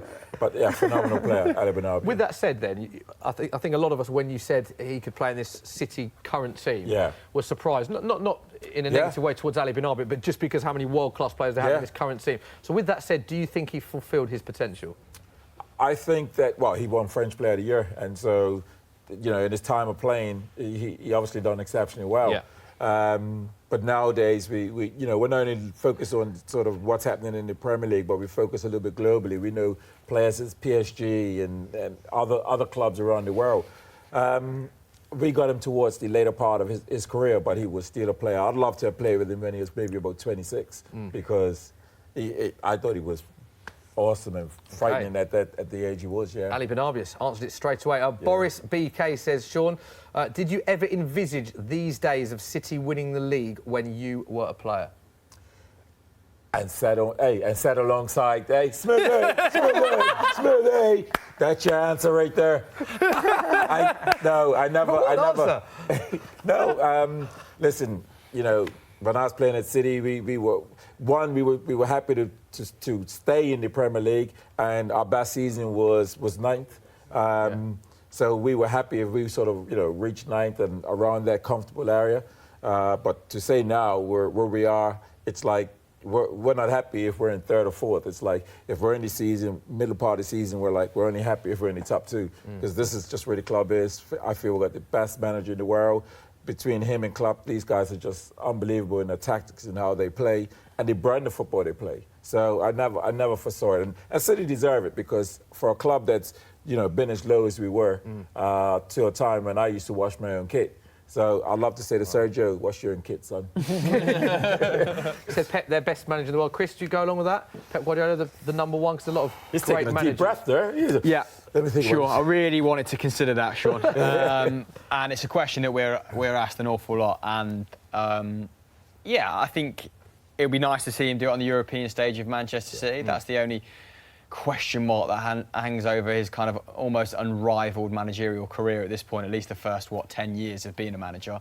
And he said he's going to be at City for 2 more years. So let's see if he can really kind of create a foundation where City can go on to succeed after him, create a dynasty, and whether, or not, let's see whether, how reliable they are on him, and whether they've kind of future-proof the whole project. But, him, Klopp, you look at some of the big boys, Allegri, most certainly, Kovac, no, not at Bayern Munich, Tuchel, probably not in that elite group. Pochettino, you'd have in that elite group? Pochettino, for sure. Yeah. Pochettino, I think, is in the top 5 at this point, yeah. And Valverde, you look at, Madrid and Barcelona in kind of dire straits on and off the pitch to a certain degree. Barcelona kind of walking their way to another double at a time when La Liga football is not down and out, but there's certainly, it's certainly kind of flat as to deceive, despite, I think, there only being one of the year in the last 10 where they bettered the points total they gathered this season. But yeah, they're probably looking for new managers as well. Barcelona, that kind of job has become almost available as a result of that Barcelona-Liverpool game, hasn't it? So, yeah. It's interesting you talk about the La Liga dominance, because 9 of the last 10 winners, we were looking at this last week, in European competitions. So the Europa League and Champions League of the last 5 years have all been teams from La Liga. Only Man United, when they won the Europa League, are the only team, and obviously now we're seeing, Sean, 4 English teams with the 4 spaces. First time that's ever happened. So do you look at that as a dominance ending from La Liga and starting in the Premier League, or is it a bit of luck that they've all got there? Well, how do you assess the sort of powerhouses? I feel the shift is there now, because what we're finding in the Premier League now is, the European top managers are coming and taking or managing these top clubs. Yeah, the big jobs. So I'm not surprised in that, because not only that, but when I look at what Pep's doing, he's changing the game. You go look at lower league clubs, they're trying to play out the back. And the first thing I think, mate, you ain't got those players. what you're doing. But it just shows you the influence he's having. And not only that, but they also look at Liverpool, they look at Tottenham. They're looking at these teams and thinking, Chelsea, all these teams think, these guys are playing, they're all playing a certain way, but a lot of them have footballers at the back, centre halves that can handle the ball, step forward with the ball, and this is having an influence, because if we go back many years ago, centre halves will just head it, kick it, and punch you. I watch Scottish football. That still happens week in, week out. But as much as kind of we're not sure about the spending power of the 3 or 4 clubs that are vying for those Champions League places in England, Real Madrid and Barcelona, you feel definitely are going to spend. And despite the fact that the Premier League has kind of dominated the coefficient in Europe this season, you do kind of think, it's just cyclical, isn't it? Because Eden Hazard wants to go to Real Madrid, made no secret of it. Paul Pogba wants to go to Real Madrid. I think Barcelona can still take whoever they like. But yeah, there is that. If two teams are competing for the same player, like De Ligt, if it was Manchester City and Barcelona, you would say that the Pep factor. I'm not sure if Klopp has that allure. Maybe so. Maybe Liverpool more so than Manchester City as a club. But yeah, I think he's one of the few managers you move to play under rather than the club you're going to play at. It's an interesting point because I think if Liverpool were to win the Champions League, I think that's a huge draw because Liverpool got that global fan base, obviously like Man United. But if they were to go win the Champions League, that will put more pressure on Pep because, the higher-ups at Man City are wanting City to win that. Yes, Pep says we want to retain the Premier League, but behind the scenes, the heads are saying, listen, this is Champions League, we're after, that's what we want. So if Klopp goes and wins that, and you're a world-class player hovering around thinking, all right, I want to leave this club or that club, Liverpool will be an equal draw, and I think it'll be a real competition as to choose between City and or Liverpool in their situation. Yeah, a few more questions we'll get to. Obviously, a lot of people talking about the famous playoff game, Man City game. We always talk about the Aguero moment, but a big moment was the League One playoff game that you played in, didn't you? Yeah, I'm so glad. Who is that? I'm so glad they asked. Johnny's asked a question. We've got some stills that we can bring you actually about that. Brilliant. Sean goes really. But here we go. Yes. Just for a lot of the younger viewers, I remember watching this game. But for the younger viewers that don't remember this game. Remind us, it's Gillingham. Yes. Remind us of how this unfolded, because this was an unbelievable. I'll never forget that Dick-off knee slide goal. Oh, yes. But just talk to us about that day. Right. Johnny's just asking, what was that like to play in? Wow, it was absolutely amazing because we were actually 2 goals down, 87th minute. They scored the second goal in the 87th minute. And then we went on to score in the regular 90 minutes to make it 2-1. Kevin Horlock. I'm glad you asked because people didn't realise I was playing. I actually had this shot that deflected to Kevin Horlock. I told Kevin I was assisting him. So Kevin went, strikes that in. It was a great challenge on me. I'm getting up, limping. I'm feeling sorry for myself a bit. And the players said, come on. The referee, he puts up 5 minutes injury time. Wow, there's this huge roar from the City fans. Come on! So at that time, we're just thinking, throw everything, kitchen sink at it. Wow, again, to make people remember that I was there. Gareth Taylor flicks it on. Kevin Horlock sets it back to me. I'm running in to strike it. A great challenge again, but I thought, instead of shoot, I'll flick it to Dickie. Yeah. And Dickie then finished it off. But it was a great challenge on me again. Dickie finishes it off, and from that point, wow, it was just beautiful because we would have never thought. It was 2-0, and at that point, we just knew we'd win it in either the remaining minutes or extra time. Yeah. But it then went to penalties. And I'll let you know, I know you didn't ask it, but I was your 5th penalty taker. There you go. I'm talking to him like he's on Skype. Talk to him. That camera there, go on. Sean, that camera there. Talk to him. Just to let you know, I was the 5th penalty taker. I was going top bins. There you go. Sean, got great memories for you. Let's have another one quickly. Fred has asked, this is an interesting one. Should Phil Foden look to move on in the summer to increase game time or stay where he is? No, stay where he is. Okay. I think with some players not having enough minutes, I would say move on. Phil Foden, I think he's with the world's best players. He's winning the Premier League, likely to win the Premier League again. But what if you sign Bruno Fernandes from Sporting Lisbon for £70 million? He still plays in the same position. Phil Foden's 19. I know, but he's 19 and he's playing under the best manager of the best players. He even if he stays for another season and only plays 2 games, he's still got. But he's 12 years of football. He's kind of good enough to be playing, 20 games this season, isn't he? But he's at the right place. OK, we can show you some live scenes right now. The teams are coming up. We are moments away from kick-offs in the second half. Don't forget, all 10 games kicking off for the second half. Moments away. Here is Pep Guardiola taking his seat at the Amex Stadium. 45 minutes away from retaining the Premier League trophy as manager of Manchester City for the very first time. He looks very calm. He's got his famous cardigan is off, sip of water.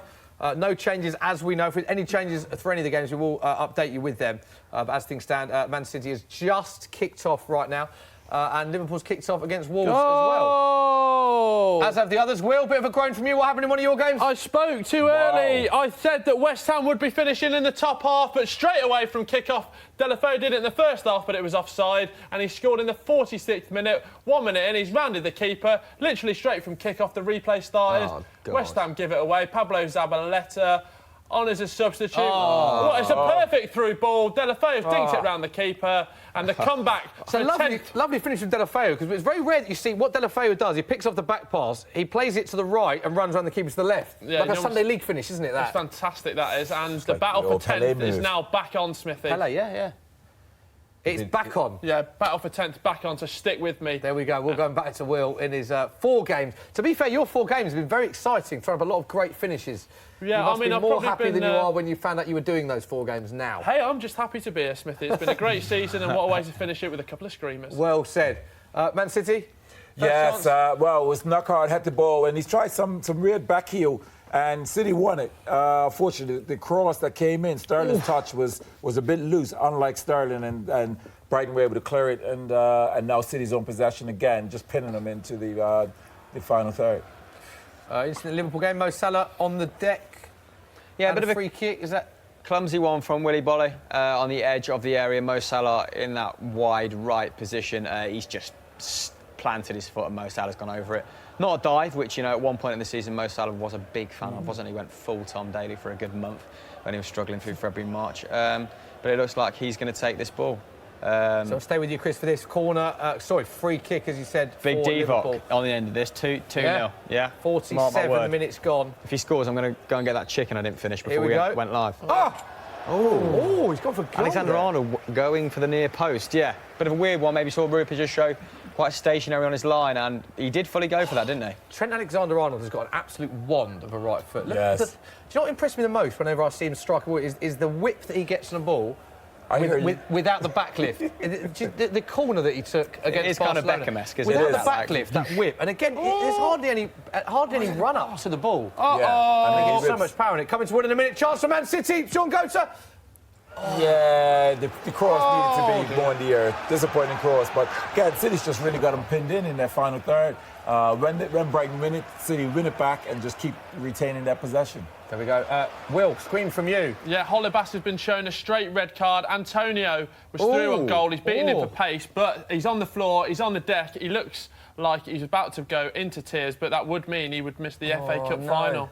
And it's not a bad tackle, it's just because he's last man. Is it the right decision, Will? Because it's a big decision for him. The ref's got no other choice. He's through on goal. He's caught Antonio. Antonio's gone down, but it's a normal game of football. You can't be playing because of permutations in the FA Cup final. Yeah, just in behind him. Referee's given harsh, isn't it? That does feel harsh. That feels very harsh. But is that harsh? It's not. If that was your team, you'd be saying. I don't know what about the double jeopardy rules, isn't it? Was there an injury in the Spurs-Everton game, Dave? I think Sanchez came on. Is it Sanchez? Davison Sanchez on for Spurs. Yeah, I don't know. Is that through injury, through substitution? Do we know? I think I'm not. And speaking of injuries, it looks like another one in the Leicester game. Yes, I'm trying to get word on my ear who Jamie that is. Vardy. Yeah, Jamie Vardy's down, which will be a big mess for them. But then again, it's the end of the season. He'll be off on holiday in about 6 hours, so I don't think he cares. So. And he's retired from England, isn't he? So he has. Let him go to Nations League. It's starting to kick off a bit in the Arsenal-Burnley game. Alex Iwobi's actually played very well today. He's taken the ball as a winger should and trying to take players on. He's been kicked a little bit, but that's what I want from my wingers. You know, I want him to see if he bruise on them. But Dele Alli came off. I think it was just. Was that an injury? No, I think it was just give him a rest. And it was actually Victor Wanyama. So Wanyama on for Dele Alli in the Spurs game. Still 1-0 for Tottenham. Oh, absolute ping station.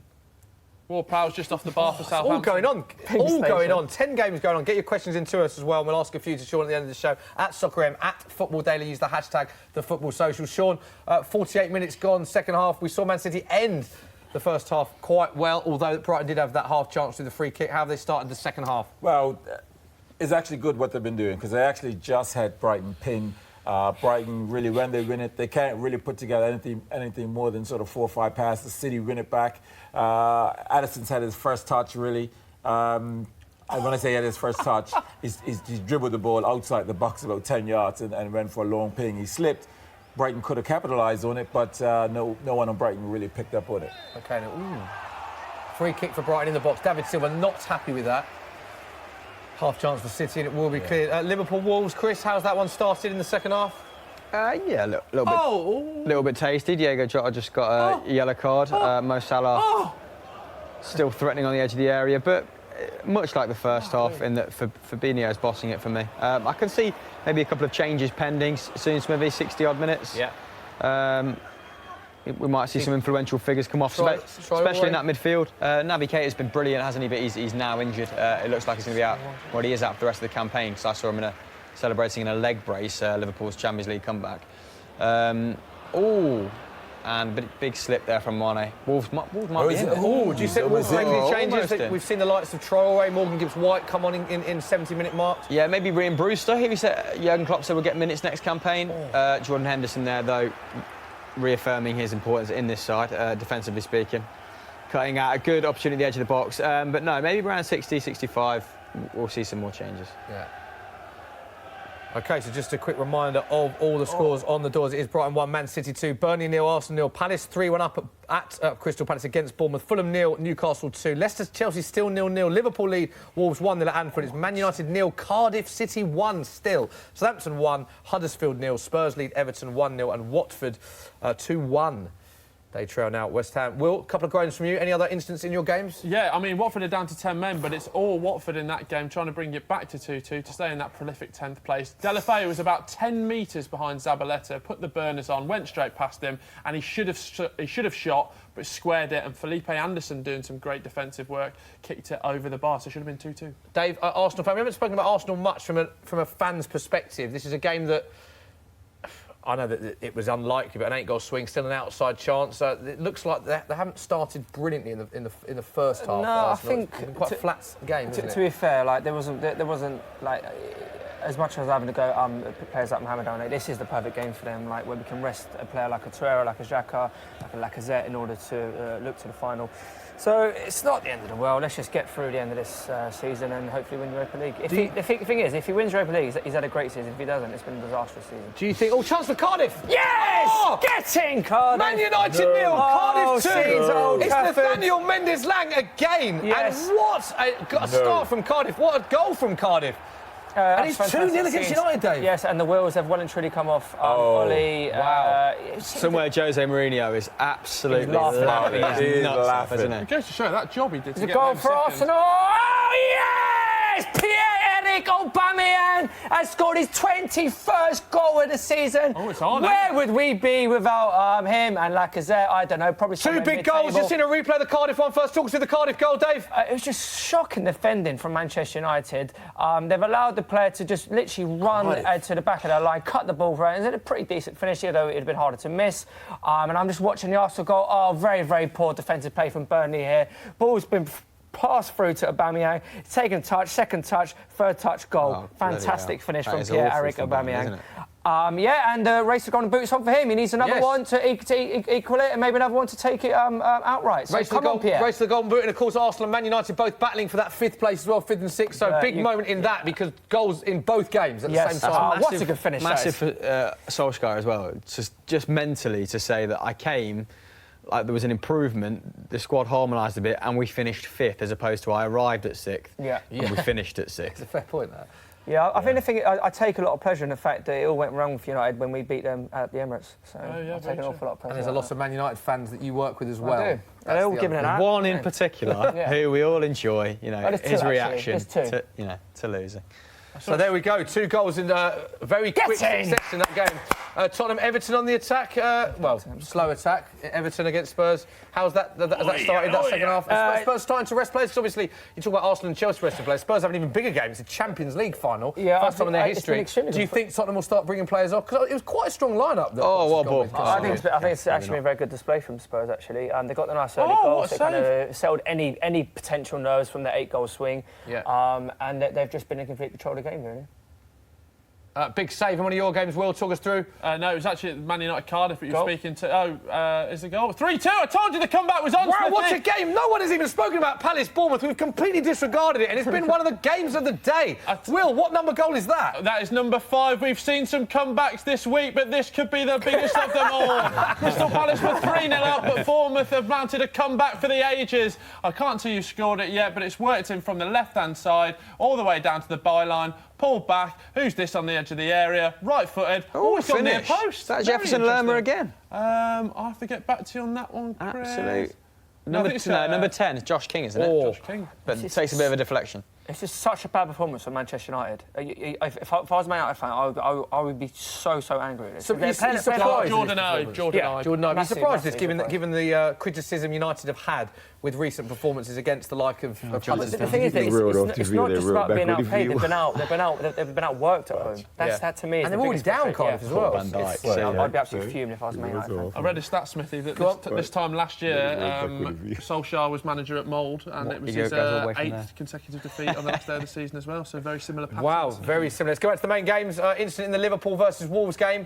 Wolves player down, Chris. You were laughing. What happened? Yeah, sure, not laughing at the potential injuries, laughing at the fact that Raul Jimenez has rolled about 6 yards to the left and then 6 yards back, onto the pitch. Following that, he's been absolutely buoyed by Van Dijk, basically, over to Will. Will, go in your game. What happened? I shouldn't have really interrupted you, Chris, but it's Huddersfield that have scored on their last day of the season. They're saying, no, we're not going to have the second worst points total in Premier League history. We're going out with a bang, and it's 1-1. I think it's Alex Pritchard. Useful little player, actually. I quite like Angus Gunn's got the ball. Oh, and he's tried to Cruyff it, and he's not, and he's looking like a mug. Oh dear. You don't do that. You just boot it away. It's 1-1. Here we go. Goes for City. Oh, go on. Oh!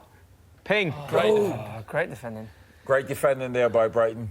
Couple ricochets, Justin Folter, City playing. Yeah. It looks like that was being played in Winterfell. Look at the blue. Look at how grey that's. I mean, might not apply to people watching on other TVs, but you know, that is blue. Blue moon. You got it. So still just that one goal Sean City would want to just have that next goal just to relax a little bit. Yeah, we need that cushion.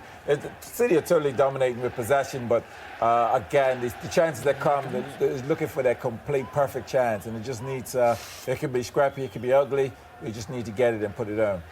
Here we go, Man City. Oh, foul. Oh, cleared. Duffy and Dunk, they've been very solid this season. We've seen a lot of big games against Tottenham, against Arsenal. They've struck up a very good partnership throughout the season. How have they played, given that Man City have scored one from a corner, the other one was a quick succession from their goal? They haven't had loads of chances, Man City. Is that because of those two at the back playing well? Those two, the communication between them, they don't allow too many spaces in between them. They're normally like 9 to 12 yards apart. So it's they're very close, they're organised, they dominate the area, and really it's actually stuff that comes on the sides of them. That's where City try to find the spaces, because those two read and understand the game so well. Great partnership for them too. OK, so all Man City, love to see the possession stats, because every time we look at that game, Man City have the ball in the attack. They dominate possession, have the most possession, average possession of any team in the Premier League this season. So it's no surprise to see them heavily on the ball. Huge game going on in terms of an upset is Man United 0, Cardiff 2. And Cardiff's last win against Man United was 3-0 in November 1960, when Elvis Presley was at #1 in the chart with It's Now or Never. Well, it is now or never for them to beat Man United, because they're getting relegated. Before today, turned up. Before today, Neil Warnock had lost all 4 games as a manager at Old Trafford. No pun coming with that one. That's just a stat. So there we go. So there we go. Cardiff City, famous win for them, potentially. What's happening in one of your games, Will? Well, it's all going wrong for Watford. I presume Holebas is their starting left-back. He's gone off with a 3-game ban with a red card. And Delafeu, who's been so important for them, obviously, in that semi-final, who's just gone off with a calf strain as well. Dave, your game, what's going on? He should probably be sent off. Oh! Go on, wow! Dave, come to you in a minute, Will. Paul Pogba has clearly been frustrated there. The ball's gone out wide off the field, and he's tried to get it back, but in doing so, he's dragged the Cardiff player Murphy to the ground. And once he's on the ground, he's had a bit of a claw at his face. He definitely should be off. Seen them give him before, red card. Off.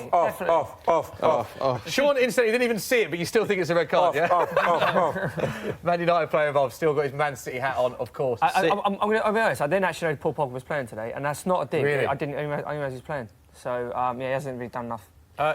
Chris, is that James Milner we saw just It was, getting ready to come on? His body fat must be close to zero. Scenes there of Jimmy Milner without his top on. It looks quite impressive, doesn't it? What a nod to his professionalism. What has Leno done He's here? absolutely ripped, isn't he? Yeah, so James Milner about to come on. We'll let you know I imagine that. Who do you reckon it's going to be? Do you think he's going to play auxiliary left back? Goal! Robertson off or one of the midfielders? Maybe We'll Jordan find out Henderson. moments where there's been another goal. Will's seeing all the goals today. Who scored this time, Will? Fulham 0, Newcastle 3, and I think it's Shah who famously scored on a fantastic football social on Saturday You afternoon. sure? He scored 2. Shah with a great downward. header. Sean, what he's done there, he's done exactly what you said. He said headed it down to the goal line and it's bounced in. Striker's There you go. intuition from a centre-back there. Sean Goethe said that you strike it down into the ground, you strike it goalwards, and you've got a good chance of scoring. Shah did both. He did score exactly what you said, Sean. And that's what you got to do. You got to head it down to the goal line. That way it can't bounce over the bar. Just as I took my eye off of that game. But brilliant header there. Good goal. Good goal. Shaw's been Yeah, great very all good goal. season as well, and he's been touted for a move to a bigger club. And I Yeah. can see someone like Everton coming in for him. Jimmy Milner is about to come on. We'll give you that substitution. God, soon I'm to so know who's excited coming to on. see who it's for, Smithy. Such has been the lack of goal amount of action in this game. We'll come to you as soon as we know who's coming on, Chris. 7th in the all-time Premier League appearance list with 515 games, about to be his 516th game. have you Scored got- in 52 different Premier League games and has never been on the losing side, which is a Premier League record. Also got 82 Premier League assists, 7th in the all-time list. Been a phenomenal Have you got the list of the top servant 10? for the Premier League. I haven't got the list of the top 10. I thought you were going to spring a quiz time on us. You've missed an opportunity there. big time. We'll give you quiz time soon. But there's been so many goals with 10 games going on. And is there another one? Again? Oh, he's played. I'll be So honest. it's only Arsenal. I have to eat my words with Leno. When he first, the first half of the season, I was like, who have we signed here? But he's been fantastic. Chance for Wolves, Chris. Yes, Doherty in down the right here, and he's held it up. Good. Oh, Jimenez coming in there, but it's cleared. It was going to drop to Jota, but it looks like free kick Joel now? Matip got in there. Got to be a free Is that a kick. free kick? No, should they not have had a free kick there, Wolves? Divock Origi playing on though, and he's Oh, playing it to Sadio Mane, holding up on the left-hand side. This is where he likes it from. He can bend it in from here. Divock! And Wolves fans would have been very unjust if that had gone in because they're claiming a free kick down the other end, straight down the other end. Origi with a chance. And it just sails over the bar, Chris. Origi also claiming he was pulled here, and he did fall when he was shooting. Mo Salah unlucky not to take that in his stride. No, it's a corner. He's claiming a corner. That's what he's claiming. That does hit a Wolves player on the way over, I believe. Oh, Cardiff. It's a Connor great clearance. Cody, what a block. He's had a fantastic season, Connor Cody, as well. Played every minute of the Premier League this season. One of the very Oh, few hello. actual This might be a players to do that surprise as well. substitution here, Smithy. Go on, who's coming off? Looks like Divock. Oh, Or James Milner going. Saving him for the final. what do you make of that? We're going Divock Origi 4-4-2. off for James Milner in a game where it's only 1-0 to Liverpool. That is an interesting substitution, that. I mean, he's kind of playing as an inverted forward, isn't he? So I imagine maybe Wijnaldum might go slightly more attacking and James Milner goes into that midfield three. We'll see if that Interesting happens. substitution. We'll so see if Milner that off, happens. Origi I on. really am puzzled. Other way around, so Milner on. Oh Origi off. my! Shows the City. Oh! It's over! It's over! It's over! It's done. Oh, I told you, Boris! Boris! There you go! Is that the goal that clinches the Premier League title, that retains the Premier League title? God, Sean. Give it some beans, We Sean. know what we are! Champions of England! Oh. Is that the goal that wins Man City the Premier League title? It's a fantastic goal. You know It is what? Brighton 1, Man City 3. Have they got their hands on the trophy, Sean? Go. Wow, with the finesse, the swag, the quality. It's a brilliant bit of play. This bit of, oh my God. He just said, lie down. I don't know, it was a dunk, but what a move It's a by big chance. Suarez. It looks like he's going to shoot on his left foot. He cuts inside. He shoots this right foot. It's in the top corner. Comes Keeper across gets a it hand as well, to it. doesn't it? Yeah. But it is a Duffy and Dunk have been phenomenal all game. Nothing to do with that. They can do nothing about that. Yeah. Right foot strike. Keeper gets a hand to it. Boss, back of the net. See you later. Later. Massive goal Later. in the title race. Pep Guardiola is going crazy, as is Mikel Arteta and all the coaching staff. Meanwhile, there's been another goal in the game at Turf Moor. What happened, Dave? Pierre-Emerick Aubameyang is the joint top goal scorer in the Premier League. He's taking finish. the boot home. 22 goals, unbelievable finish. Forget the title, it's Mickey Mouse. No one cares, mate. It's all about the rest of the goal. Is it whoever's got more assists takes the golden boot home, like it is in... Yeah, As you go along, mate. So, Just be joined. I think Dave just wants Aubameyang to take it home. I just want something. Give me some Give me silverware. something. No, I can imagine that. as well. Smithy, I've had 2 goals as well while all that was Two going. goals. We haven't even spoken to Will. Will, I want you to be more dramatic with these goals going. They've just got in now. Go. Ryan Babel's just made it 3-1 to Fulham. It's the last day at the Cottage in the Premier League, and they're going out with a smile on their face, and the Bournemouth comeback is over. They won't be getting their record point total in the Premier League. They'll just have to suffer with 46 unless something magical magic will happen with 20 minutes remaining. They've scored! No, it's off the post. Tottenham Everton, what's going on in that game? Slight chance of Spurs? Yeah, there wasn't a chance. No one cares. Next game. And Arsenal back on the ball. Well done. Let's go again. No, there wasn't much of a chance. Dave, in your game, it's 1-0 Tottenham against Everton. It's 2-0 to Cardiff at Old Trafford. Yes, 2-0 to Arsenal at Burnley. But nothing. We haven't spoken much about Leicester-Chelsea. What is going on in that game? You're saying Leicester are the better team. And it looks like Okazaki's coming on for Leicester. Yeah, which will be his last game for the club. They played. To be fair, the whole game, there's nothing like to play for there. Obviously, Chelsea a bit conscious about the cup final coming up. Good save, Bernard Leno. He's been fantastic today. Despite being 2-0 to chance for Burnley. Ooh. Are they just taking Wilfred and Ndidi off for Leicester? Because you boys support a lot. Goal for Burnley! Yes! Go on, Will, I'll let you explain that, because for some reason in the Burnley game, which Dave's watching, he hasn't reacted to it because it's a goal against Arsenal. Sean Dyche is drinking his water in happiness. What happened, Will? Ashley Barnes with a deft header right at the near post. Some good work right on the byline, and he's flicked his header Here it is. And surely the comeback could be on for Burnley. Imagine, Dave Jackson, imagine. Terrible defending at the back from Arsenal. Had the chance to clear it. Leno with a good save, but it's been recycled. And lovely little chip nice in. little clip ball. Oh, hang on, we're still going. And it comes back and back around. Have another one. Have as many goals as you want. That couldn't have been a more Burnley goal, could it? That was absolutely Is that top goal scorer with 4 goals? Sean, come on. Sean, another chance for City. Oh, narrowly wide. Oh, yes. Great header. Gundogan, is that? Yes, Gundogan. what was that Quality player there in the midfield. You know what? He's just come better and better as the last few games he's been playing. We ain't really missed Fernandinho. It sounds funny saying that, or strange saying that. I was going to say, you take that back. Very well, sitting in there in the midfield. So Ashley Barnes with the goal it was for Burnley. Will, as you said, Barnes interestingly having his best ever scoring season in the Premier League with 11 goals. That is now incorrect because he's got 12 goals after today. Pretty good for a Burnley striker, 12 It is good because it's the joint most by a Burnley player in a Premier League season, along with Danny Ings in 2014. That's like 36 in any other team. My 8 apologies. goals in his last 15, 7 in his last 14. West Ham in here. Chance to wrap up 10. Great save by Foster. Yeah, and Crouch on the bench for Burnley. Just be nice to see him for no reason at all. Would be nice to see him. You're a doppelganger, isn't he? He's a little bit taller than me, which I'm slightly 6'9". envious of. Is he? No, 6'7", isn't he? I'll take 6'7".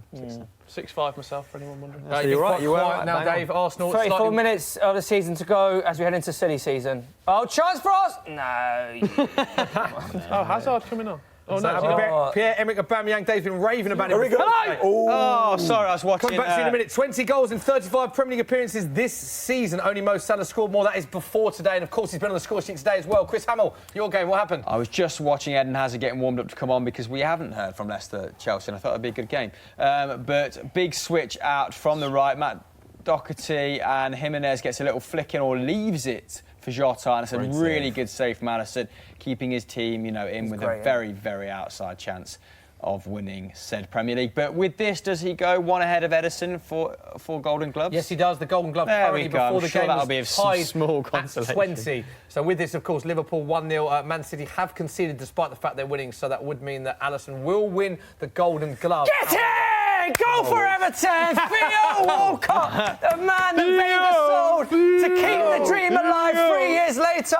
We need another 5 goals from Everton here, and the dream is back on. Specialist Arsenal, go on! And they go on!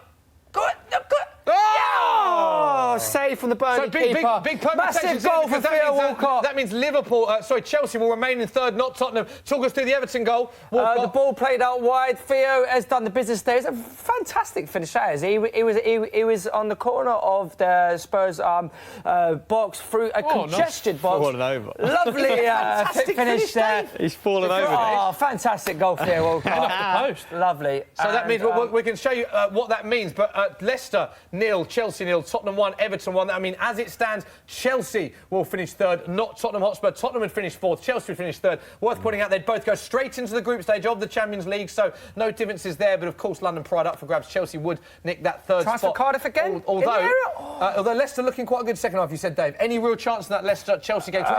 No, there isn't. I believe Hazard is on, which is hopefully he can pick up a little injury ahead of the final. That's what I'm kind of hoping for. Okay. Yeah, basically. Not a serious one though. We don't wish serious injuring anyone. Oh, just out for 9 to 10 days, and then you can come back. Perfect. Corner for Man City, Sean Gota. Oh, yeah, it's cleared on the 6-yard line there. anything in the air, really. This is where Brighton are pretty good dealing with it. But City, again, with another bit of pressure. Shot by Zinchenko. Big distance for him, really. What we need here is a Brighton goal. Son. Yeah.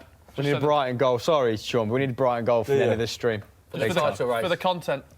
Well, all we could do Content for Wolves never give you some content. To be fair, we would get content in terms of Sean Goater's reaction if Wolves scored. Oh, yes. So the 8th time, of course, it's reminded that the Premier League title will be decided today on the final goal! day. The first time in 5 years it's gone down to the final day. There's been another goal. Every time we give you a stat, there's been a goal. Watford, West Ham, ball is in the back of the net, Will. No more is the battle up for grabs. 10th will be going to West Ham United. What a season. Arnautovic scores, runs up to his fans and says, I'm staying here. Well, I don't think he will be if the money come goodeth. But it's a great save onto the post and he just mops up the rebound. But it's 3-1 to West Ham. Obviously, Watford got 10 men and an FA Cup final coming up. Yes, worth pointing out that FA Cup final, huge game for Watford. A chance for Goal! Watford to get into Europe, of course, but also a chance for Man City to win the domestic treble for the first time ever. And another goal, Will. 4-3 in Crystal Palace Bournemouth. I said they could be getting their record points tally, and they seem to really. Yes! Get it! Get it, Everton! We need a few more for the 8-goal swing to come in, but Everton have popped up one of a goal there now. Leading! Tottenham Hotspurs at whatever the name of their new stadium is, the Tottenham Hotspur Ponce White Hart Lane Stadium. And is this going to be their first loss at the new stadium? Adam Smith, will it be? No, it's not. We lost 1-0 to West Ham. Thank you for getting that in for me. Thank you. Yes, and it's 2-1 to Everton. Scrappy goal. If only we could have got.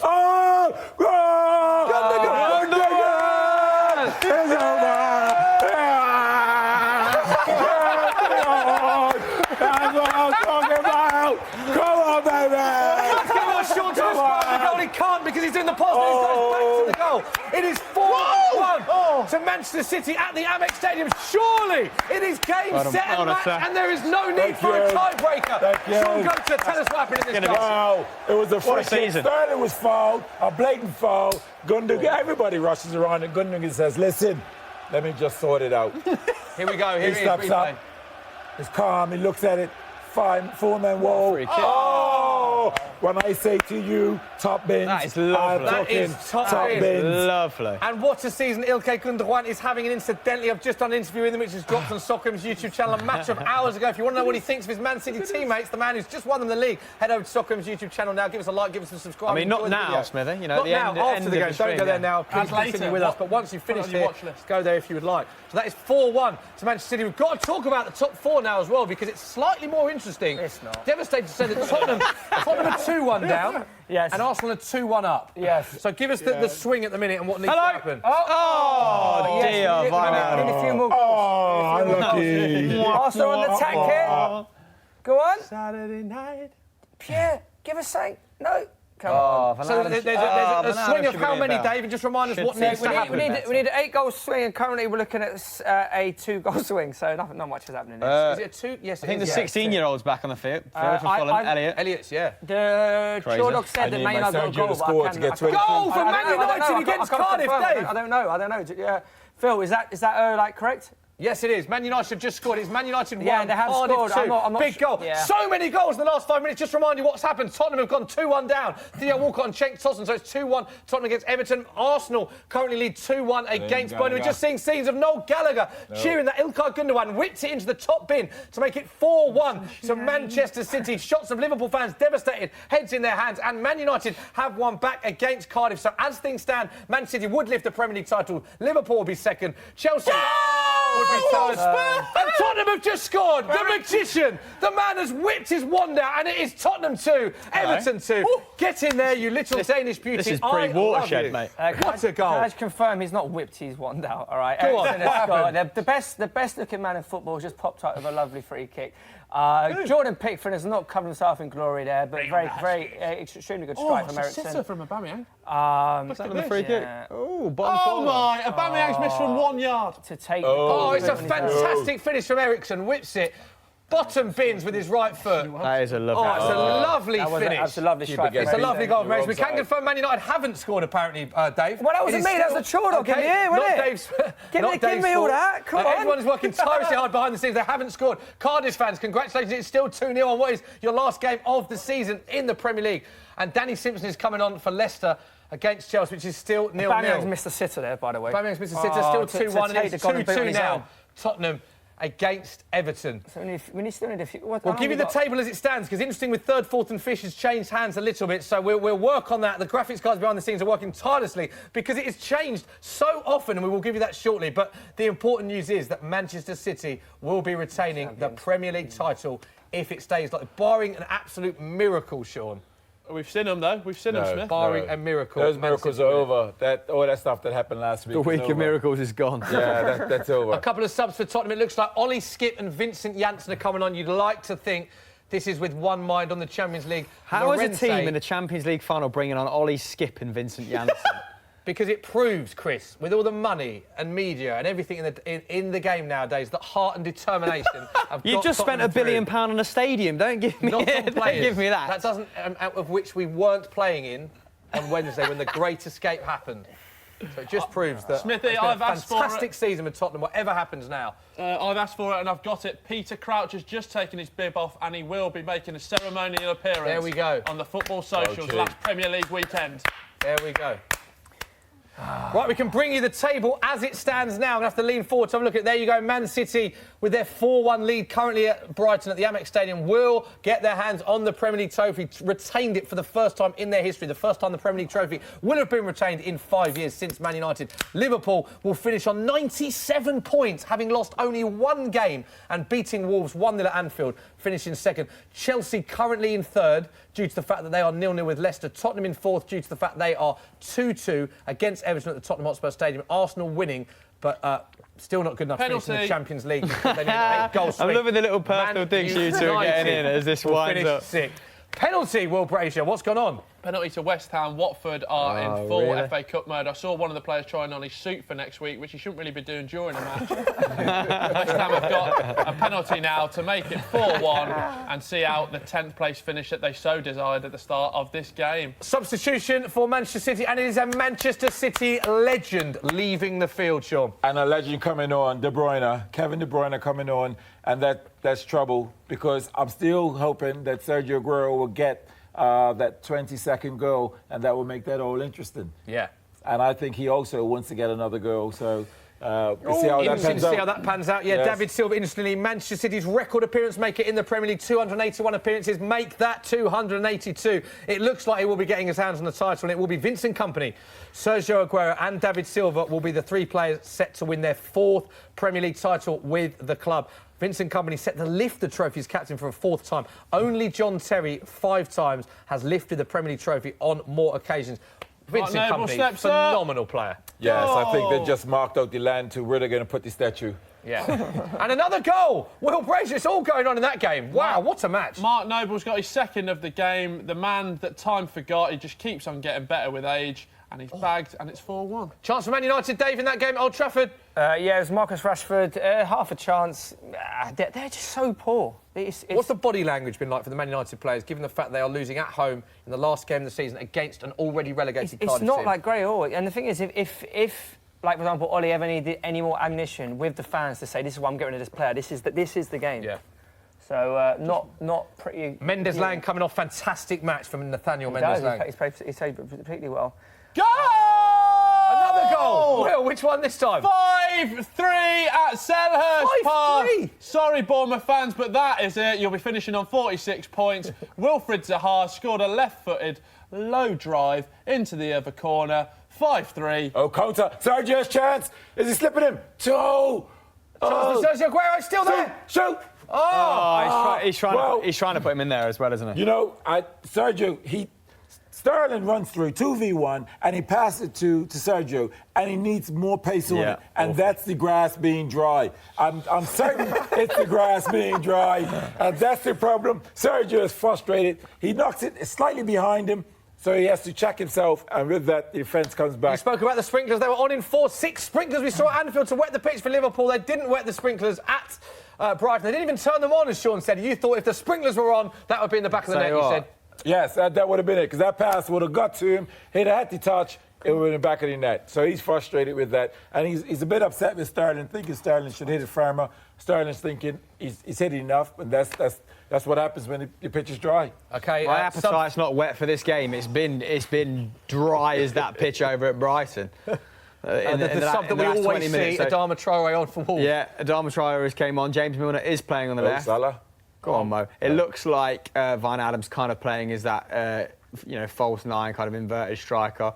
And Liverpool, the news must have filtered from the stands to the pitch, because it has been a little bit, a bit more static, a bit flatter. You know, everyone's on their phones. I used to like to see it when everyone used to have a wireless radio just up to Oh, the radio. Chelsea! Oh, 2-0 Liverpool. Sadio Mane. And it's a great goal. Let's go to Chris Hamill. He's thrown his hat in the ring late on for top goal scorer. He's on 21. We've got some players on 22, haven't we?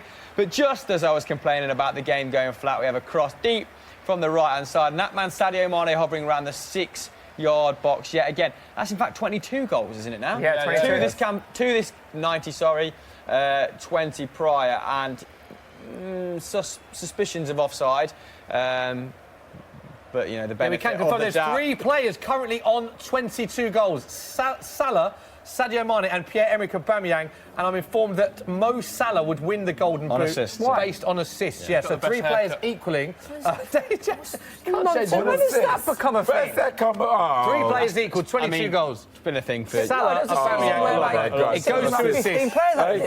Mo Salah has got the most assists. He will lift the Golden Boot. It's another disappointment for Arsenal. Does that just illustrate the season that they are having, Dave Jackson? No, we're still in the Europa League final. We win that. We've had a fantastic little run, haven't we? So, there's another 10 minutes for bloody Pierre to step up and get his hat-trick, and he takes it on his own then, doesn't he? We've had lots of goals today. So 2-0 to Liverpool. Let's just go to why it's quiet in our 2 feature games. Will, can you just remind us of the scores in your games? Because there's been some phenomenal goal-scoring games, high-scoring games, should I say, in your games. That is a great question. You really put me on the spot there. It's Watford 1, West Ham 4, Southampton 1, Huddersfield 1, Fulham 1, Newcastle 3, Crystal Palace 5, Bournemouth 3. Is that right, An Phil? amazing amount of goals in those games. Dave's on his feet. What's happening, Dave? Well, half a chance for Arsenal? No, rubbish. And at Chelsea?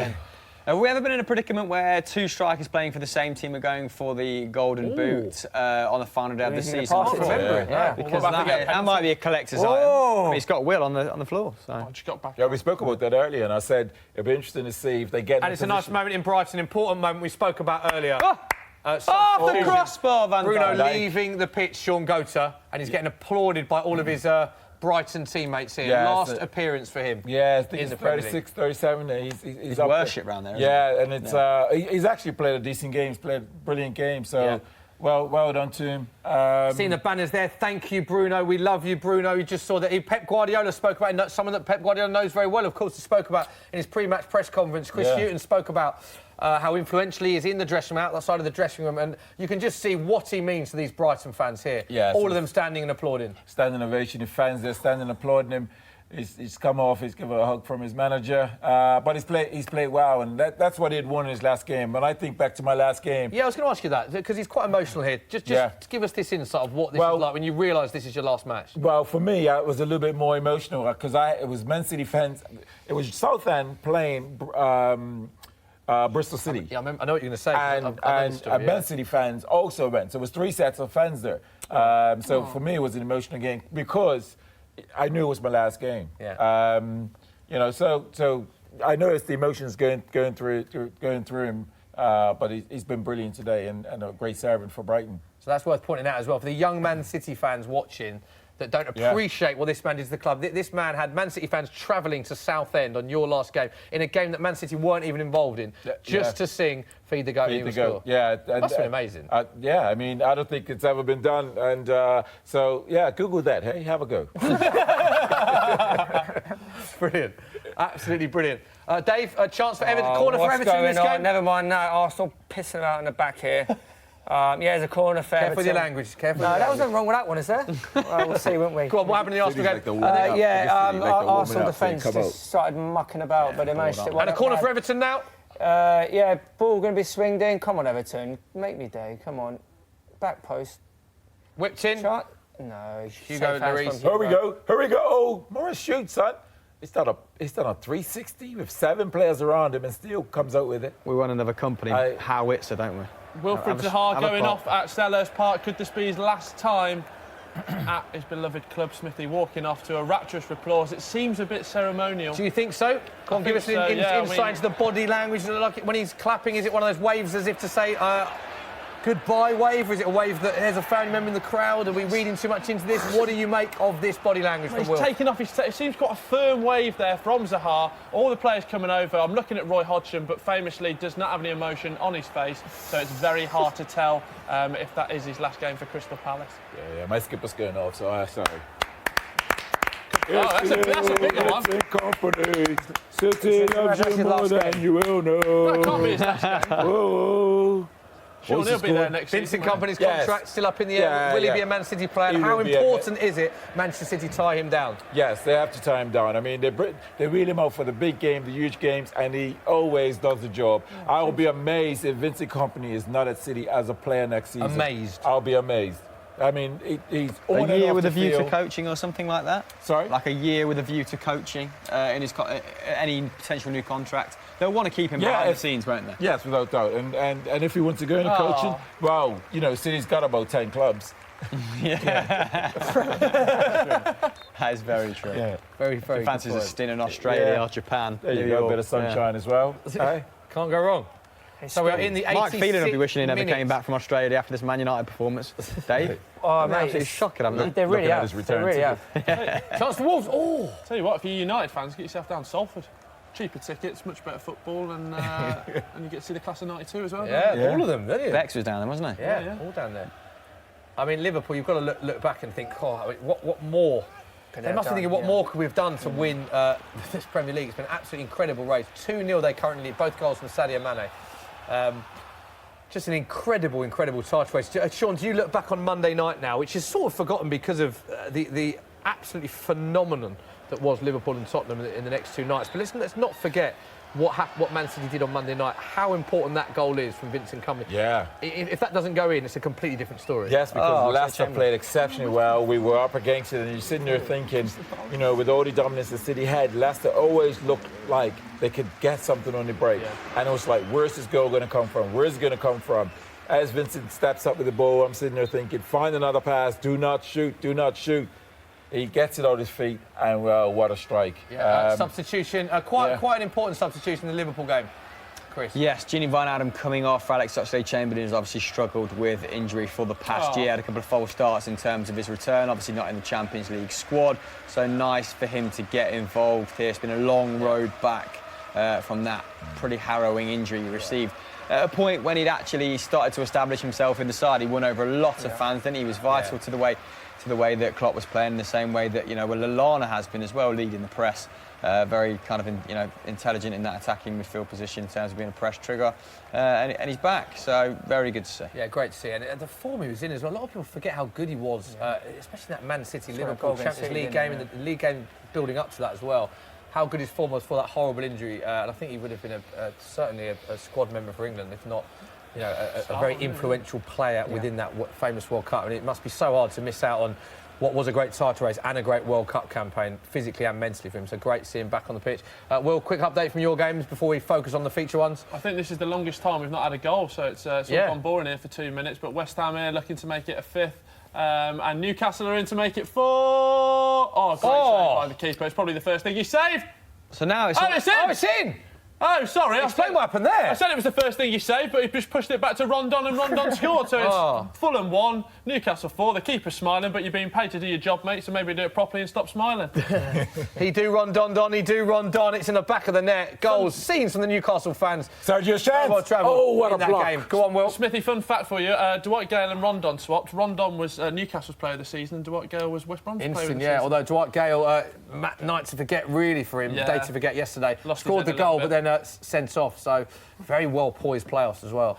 4 massive teams in those playoffs. So I reckon people should start getting who they think is going to be top goal scorer in the comments below, to be honest, because that's the most interesting narrative, isn't it, that's left. Yeah, get involved. Good shout. Oh, he's got 2 minutes to get a goal. Who are we going for? Who are we going for on the sofa? Pierre. Tweet us your thoughts. 3 players currently on 22. Same goals for Pierre-Emerick Aubameyang, Sadio Mane and Mo Salah. Get in touch at Football Daily, at SoccerM. Use the hashtag #TheFootballSocial. Give us your predictions.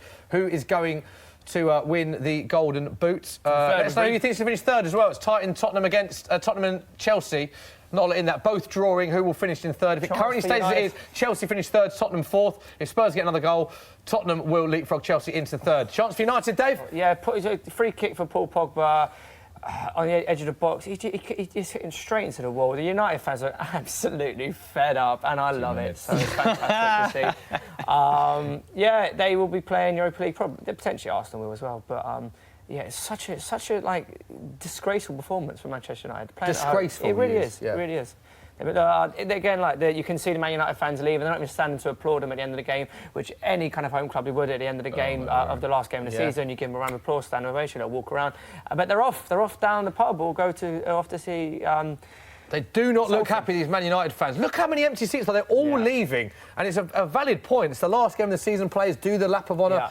A lot of these fans not having it are not going to be staying to watch that. Yeah, because don't be wrong, you can't win every game, but there's ways of losing games as well. And they've lost it against a team that's already relegated at home. It's absolutely pathetic. Pathetic, Manchester. Wow, strong words from Dave Jackson. We're looking at the banner at Anfield. We shall not be moved.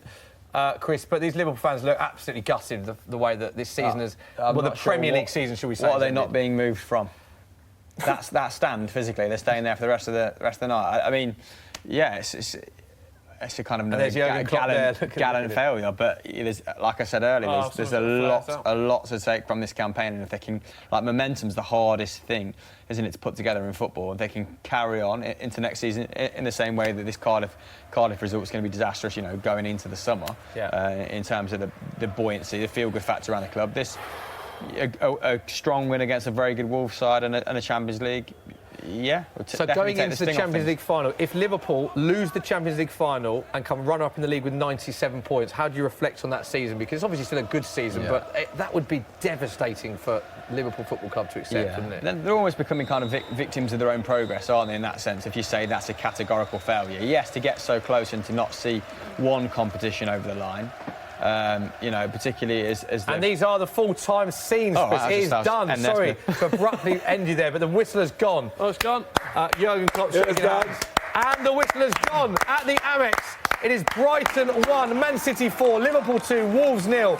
And look at what it means to these Man City players. Sean Coates, you said that Mahrez is in. It's not just a let's give him a game. You thought they'd have an important role to play. He scored a fantastic goal, played well. And look what it means to Man City. First time they've retained the Premier League title, and they did it in emphatic style. Yes, and this is the greatness of Pep as a manager, recognising that, fans were upset with Mahrez when he had that penalty against Liverpool some months back, didn't score it, but today the fans will love him. The fact that he's played a huge part in today's game and retaining the title, this is huge from Pep Guardiola. I don't know what to say. The team played beautiful, won it. It was never a doubt. Here's my skipper there, jumping around with the boys, excitement. Well done. That's 2 now. Vincent Kompany in an interview, as soon as they won the league last season, he said, my thoughts turn immediately on retaining the Premier League title. Pep Guardiola, in his pre-match press conference, has said, will undoubtedly be stronger. How does this Man City team get even stronger? They're just littered with just talent everywhere. It's been a fantastic season. Yes, I mean... Can you see them getting even better next season? Well, it's hard to sit here and say how they get better. And I think how they get better is probably not City, but it's actually the teams like Liverpool pushing them the way they did.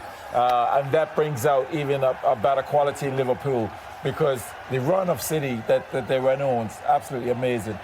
When they were 7 points behind Liverpool, and to claw that back, it could have went to 10, to claw that back and to win it by the one point. It's amazing to get 98 points after a season of getting 100 points. 2 seasons, 198 points. I mean, this is phenomenal, absolutely phenomenal. Brilliant. I've lost my voice already, and I haven't even started celebrating. Chris, also looking at the scenes at the Liverpool. Sorry, we cut you off because of the full-time whistle, but Jurgen Klopp, let's talk about these pictures. The expression on his face, it just looks like he's thinking to himself, what more could we have done? Looking at Virgil van Dijk, they're hugging, but you can tell these players are absolutely devastated that they're not lifting what would have been their first ever Premier League title. Oh. Yeah, I mean, harder to take than when they came second when Brendan Rodgers was there, I imagine. Yeah. It'll be of no consolation to them that they've probably lost the league to the best, the best team the Premier League has seen. You think that this is the best team the Premier League has ever seen? Over the last couple of years, yeah, quite comfortably. I mean, we'll put European form aside, domestically. It's pretty unrivaled in that regard, aren't they? But listen, if they win the Champions League, it sets next season up nicely. One big trophy apiece for the two elite managers. And both keep up that momentum. Dave, what's going on? Finish it, on his feet. For the Golden Boot. What's happened? Nothing. A lot of other games have finished as well. Worth pointing out, Burnley v Arsenal is still going ahead. Dave, just quick update before we go to these scenes. Yeah, we've literally got about 30 seconds of stoppage time for Pierre to get another goal and take the Golden Boot. Arsenal on the attack. Can they pick him out? It's only going to go to one person. Can they? Come on, put it on his head. Goal! Who scored, Dave? Is it Pierre? It's Lacazette, isn't it? No. And go. Nketiah. So Arsenal win 3-1. Eddie Nketiah, it's a goal at Turf Moor. He just needs 22 and he's won the goal. We've got to go back to the story of the day at the Amex. Looking at these scenes, Sean, Pep Guardiola, we saw there. That is his 8th league title in 10 full seasons as manager. Absolutely incredible. 21 major trophies in his managerial career. Not even talking about the trophies that he won as a player as well. Since the start of last season, they've won 195 points before today, as you said. 198 points in 2 seasons. 159 goals in all comps before today. These are the scenes. Talk us through these unbelievable pictures we're watching. Yaya Toure is there in the celebrations. Yes, and what was happening is Yaya's there, I think, is to interview a couple of the players, and they were absolutely smacking him on the head because Yaya always did that with players, smacked him on the head. He did, didn't he? And they just continuously smacked him for the best part of a good minute. So it looks like he's going to be interviewing a couple, but brilliant scenes at City because, to retain that is big achievement, isn't it? And what we're seeing here as well, Pep Guardiola has gone to every single member of his playing staff, his coaching staff, and hugged them all individually. It's a real collective. Thank you. There you go. Awesome. There you go. Awesome. Well done. Great job this season. Brilliant. Well done, Will. Well, give him all a hug. There you go. Well done, Sean. There we go. Great stuff there, Will. Awesome. Well done. Hey, you got a new contract. Yeah. The goat to the Eagles. I think we'll definitely be getting the goat back on the Football Social, but I mean, let's try and put this achievement into perspective because we saw Man City. We've seen Man City teams in the past win league titles, win 2 trophies in a season with League Cup as well. They're on for the domestic treble, of course. Well, never been done before as well. Yeah. Phenomenal achievement. This is what Pep is about. He doesn't just want to win the league or just win a title. The fact that the treble is on, he wanted the quadruple. Yes, it didn't happen, but he wants to win the treble because, again, that's an historical moment. That's an historical thing that he can achieve. Got the 100 points, 100 goals last season. This season, retaining the title. Last team to do that was 10 years ago, Sir Alex Ferguson. On for the treble. This is what Pep Guardiola is about. So I know it's some time before Pep Guardiola moves, but there has to be some succession plan because I don't know who's going to fill that void because the club are just on an amazing ride right now. And not only that, it's the beautiful game. But look at these scenes, champions. They've prepared that banner before the game. What a tifo that is. Absolute clip art job. Come on, you're better than that, City fans. So City looking to become the first team ever, as we said, to win the domestic treble in English football. 198 points the last 2 seasons. First side to retain the Premier League trophy since Man United in 2009. The lead changing hands 33 times if you include today as well. It's been a phenomenal title race. And we're still seeing Pep, Dave, just hugging absolutely anyone he can get his hands on. Real team effort, unbelible. It's 100 staff there, isn't it? So. There's a lot of people to hug, Mikel Arteta as well. A lot of people speak very highly about the role Mikel Arteta has with the relationship with the players and how good a coach he'll become. So many people saying that he's going to become a great manager one day. Well, it's so instrumental to have him because he understood the Premier League. Pep was coming from Spain and understanding La Liga, but Arteta, having had his time at Arsenal and previous with Everton, he knew the Premier League and he knew the hustle and bustle, the physicality of the team. And I think that bit of detail and information Pep learned from him in the first season was so vital in understanding But, you know, we all said when Pep came, you can't play football this way. Your goalkeeper as good as your holding midfielder.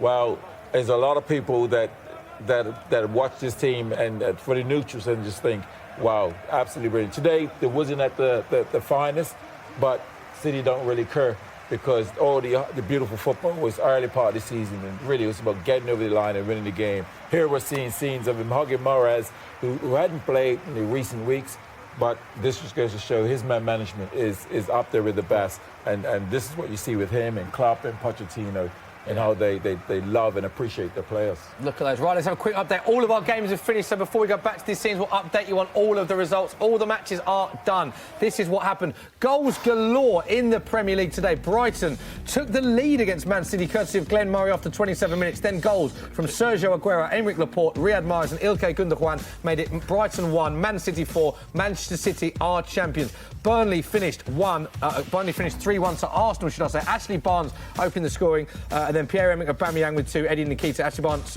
getting a goal back after Pierre-Emerick Aubameyang scored 2. Eddie Nketiah with 94th minute goals. It was a 3-1 Arsenal win. Game of the day in terms of goals is Crystal Palace 5, Bournemouth 3. Batshuayi with 2, Jack Simpson, Patrick Van Aanholt, Andros Townsend, and then Jefferson Lerma with an absolute screamer, Jordan Ivan, Joshua King for Bournemouth. Fulham 0, Newcastle 4, John Joe Shelby, Perez Shah and Solomon Rondon 0-0 Leicester Chelsea. Liverpool 2, Wolverhampton Wanderers 0, courtesy of 2 goals from Sadio Mane. A dreadful day for Man United as they lost 2-0 at home to Cardiff thanks to Nathaniel Mendes-Lang, 1 from the penalty spot, 1 from open play. It finished Southampton 1, Huddersfield 1, Nathan Redmond and Alex Pritchard. Spurs 2, Everton 2. Eric Dyer and Ericsson for Tottenham Hotspur with Theo Walcott and Cenk Tosun for Everton, and Watford 1, West Ham 4. Gerard Deulofeu for Watford. Mark Noble with 2 goals, Lanzini and Arnautovic. So goals galore on the Football Social tonight.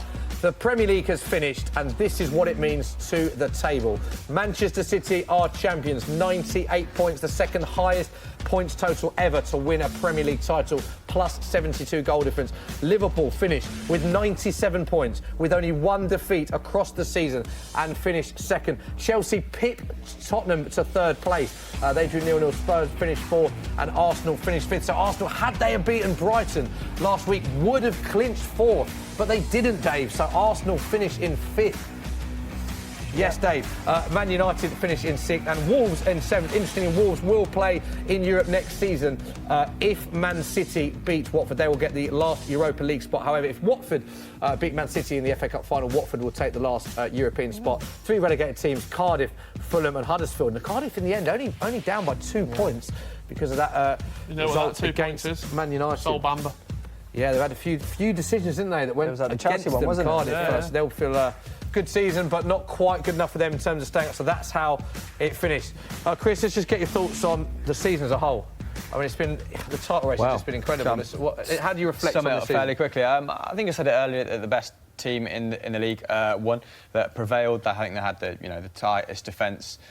Maybe not statistically in terms of clean sheets, but some of the sort of closer numbers that we look at, just prolific on every front. I don't think you're going to see domestic dominance maybe like this, while Liverpool are starting to put together what we all perceive to be a side able of winning the title. It's been really exciting. I think it's, in terms of the teams that have gone down, I think that was quite easy to envisage from probably halfway through the season, but the race for the top 4 has probably been equally as entertaining, as riveting as Manchester City securing the league title.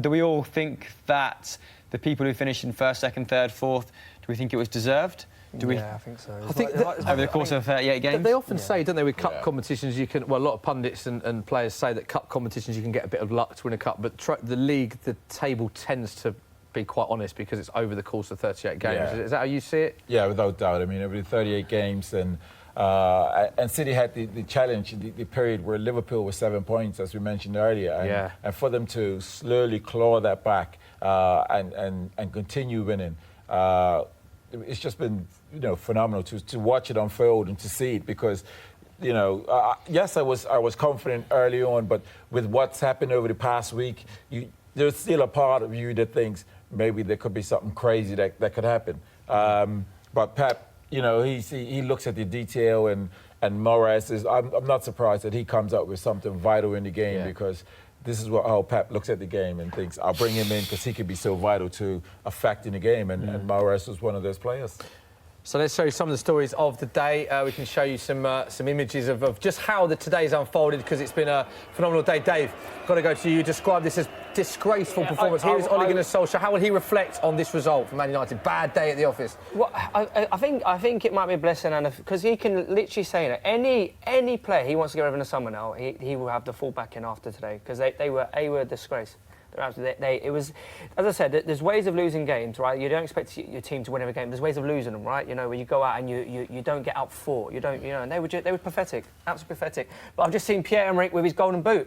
So all this nonsense about assists, mate. Hold on. Oh, look over there. Hold on. Yeah. I mean, Salah has one as well. The golden boot has been shared, with 3 people. It's been given to. Here are the scenes: Mo Salah, who's got the Sadio Mane sharing that one. Yeah, both the had real, scenes there. And we've also got a shot of Pierre-Emerick Aubameyang with another one as well. So Mo Salah, interestingly, has got more assists. Don't care. Don't care. You don't care. About that. Cadbury's, who are giving out the award, they obviously don't care for the assist, do they? No, they've got. Luckily, they had 2 on standby, wasn't it? Really. Yeah. Can we get on screen now with Pierre? There we go. And that right there is the real quiz. That's the real quiz. That's the real quiz, right? He looks quite happy there. I mean, it's interesting as well, because obviously you're looking at shots of Mo Salah with the trophy. It's not the trophy he wanted to get his hands on. Mane's not happy. Disappointed if you don't get a cream egg with your golden boot. We're looking at Salah there, and you can tell it's one of them where he's thinking. Yeah, come on, round of applause. Shared for the first time since 2011. Pierre-Emerick. I mean, imagine your keeper winning the Golden Gloves, 2 of your strikers sharing the Golden Boot and not winning the league. Yeah, confirmed. Alisson has won the Golden Glove as well. 20 clean sheets between Alisson and for Man City as well, for Edison. So Alisson wins the Golden Glove due to the fact that Liverpool kept a clean sheet, Man City didn't. But yeah, it's a valid point, Chris. Every trophy individually, as a team, but not the Premier League. We win trophies. Not clean sheets. Not clean sheets, and golden boots. We win trophies. Shows how far they've come from. When you think of Liverpool's goalkeeper situation last year, with Karius going in and Alisson to win the Golden Glove this season, but just not good enough. Sean, go on, down the camera. Sum up your thoughts. There's a lot of Man City fans watching, joining the stream. Sean, go to Man City legend. What do you want to say to City fans about this season that Man City have had? Well, we've had a phenomenal season. They thought we couldn't retain it, but we knew we could retain it. And the city is blue. That's all I need to say. And a message for the Liverpool fans? Well, your city may be red, but you're second place. Is that it? I was waiting for the 97 points. I wish you the best in the Champions League, because you do play a good part in the football, so you will have my support. I thought Sean was being sworn in as president then in the United States. He's making you do not just 1 but 2, and for the Liverpool fans. Bloody hell, Smithy, mate. Jerry Springer. Will, it's been an amazing season. Quick touch upon some of your games that you witnessed, because some phenomenal games that we've seen elsewhere today as well. Well, I mean, we had a rut of football socials about February, March, where I think we had about 4 back-to-back 0-0, so I feel this is making up for it. We've had a 5-3, a 4-1. 5-3? I don't remember them. I think McCubbin might have been it. He's absolutely, apologies to Michael McCubbin if he's watching there. But yeah, some great games you saw. Fantastic today. And some absolute screamers as well. I'm not just talking about you. Yeah, pick out the ones that you saw, because they were all in your games, the great goals. John Joe Shelby with Jefferson Lerma. Jefferson Lerma, yeah, fantastic. Mark Noble turning on his Maradona as Ericsson with a nice free kick. Ericsson with a nice free kick. They're interviewing Bruno now. Bruno's in tears. He's in tears, yeah. Let's turn your attention to that. Sad times. Yeah, looking at Bruno now at the Amex Stadium. He's got fighting back the tears last game. It's good to see all the Amex. You mentioned a lot of the Man United fans leaving early. Yeah. No one has left the Amex Stadium early, of course. Great day for both clubs. Brighton staying in the Premier League and Man City winning the title. So it's the kind of game you can imagine both sets of fans going out and celebrating. I'm so on the frustrated. beach. I'm so frustrated that we didn't get the win last week.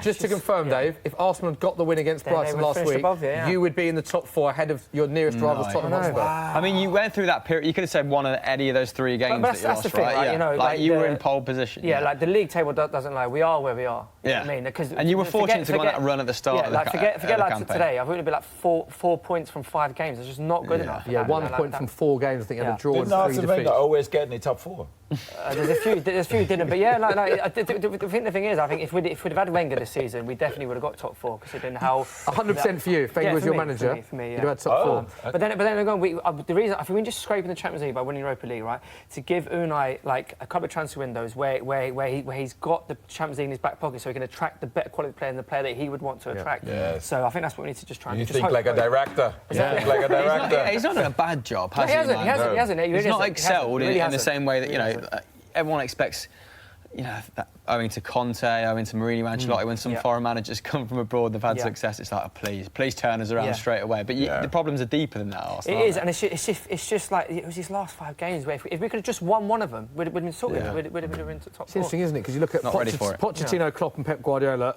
regarded as world-class managers. Then you've got Sarri who's coming, a lot of Chelsea fans unhappy. You feel like Unai Emery's sort of in the middle. A lot of Arsenal fans are split with... There's the uncertainty still with him. If we can win the Europa League, he has done a fantastic job. Great season if you're in the Europa League. If we win the Europa League, and if we don't, then it's been a poor season with some promising signs. So all on that game. Yeah, it really is. It really is. We can bring you more shots now of what was a fantastic end to the season. We've got to give some appreciation to Jurgen Klopp. We can see scenes of him now. And Sean, we've spoken about body language of Pep Guardiola. What do you make of what you're seeing now with Klopp? It just looks like he's saying, what more could I have done? Proud of the players, but it's not what he wanted at the end of the season. Yes, listen, he's very proud, and he'll be taking this moment in and you know, going around applauding the fans and everything, but he'll take this moment in, and this will be used for motivation in the Champions League final, because he'll say, remember this feeling, remember this taste, just remember this. It wasn't good, we fell short. You got 90 minutes, etc., 90 minutes or whatever, if it goes into extra time, to bring him the Champions League. So he'll use this moment that they're going around for the Champions League to say how the taste of it isn't good. And the players will be so up for it to try to get over the line. Look how unified they are as a club, though, in comparison to all the other clubs. Even I don't think Pep Guardiola necessarily has this relationship with the fans either. They're in such good stead. I think it is the two clubs years that have the best relationship with fans and players are the 2 clubs in the Champions League final, you could argue, because Pochettino and the fans and Klopp and the fans have that incredible bond, which of course Pep Guardiola does as well. But it's interesting that's probably helped them get that far in the Champions League. Let's talk about the Champions League final. Tough game to call. Chris, how do you see that panning out? Do you look at the fact that Liverpool have lost the league, they've lost the Champions League final last season as an advantage to them, or do you look at Tottenham and how this incredible season for Spurs in the Champions League, how many times they've nearly been out as sort of destiny written for them? I mean, how do you see it panning out? I was more dismissive of Spurs when we were on Football Social before, just to annoy you. I mean, Pochettino is doing absolute wonders, isn't it? It goes without saying Liverpool are a better side. Logic would dictate that they win, that your luck is eventually going to run out, right? Because you have been getting the rub of the green. Like, even in the Premier League, you capitulated in the last 2 months and still somehow finished in 4th place.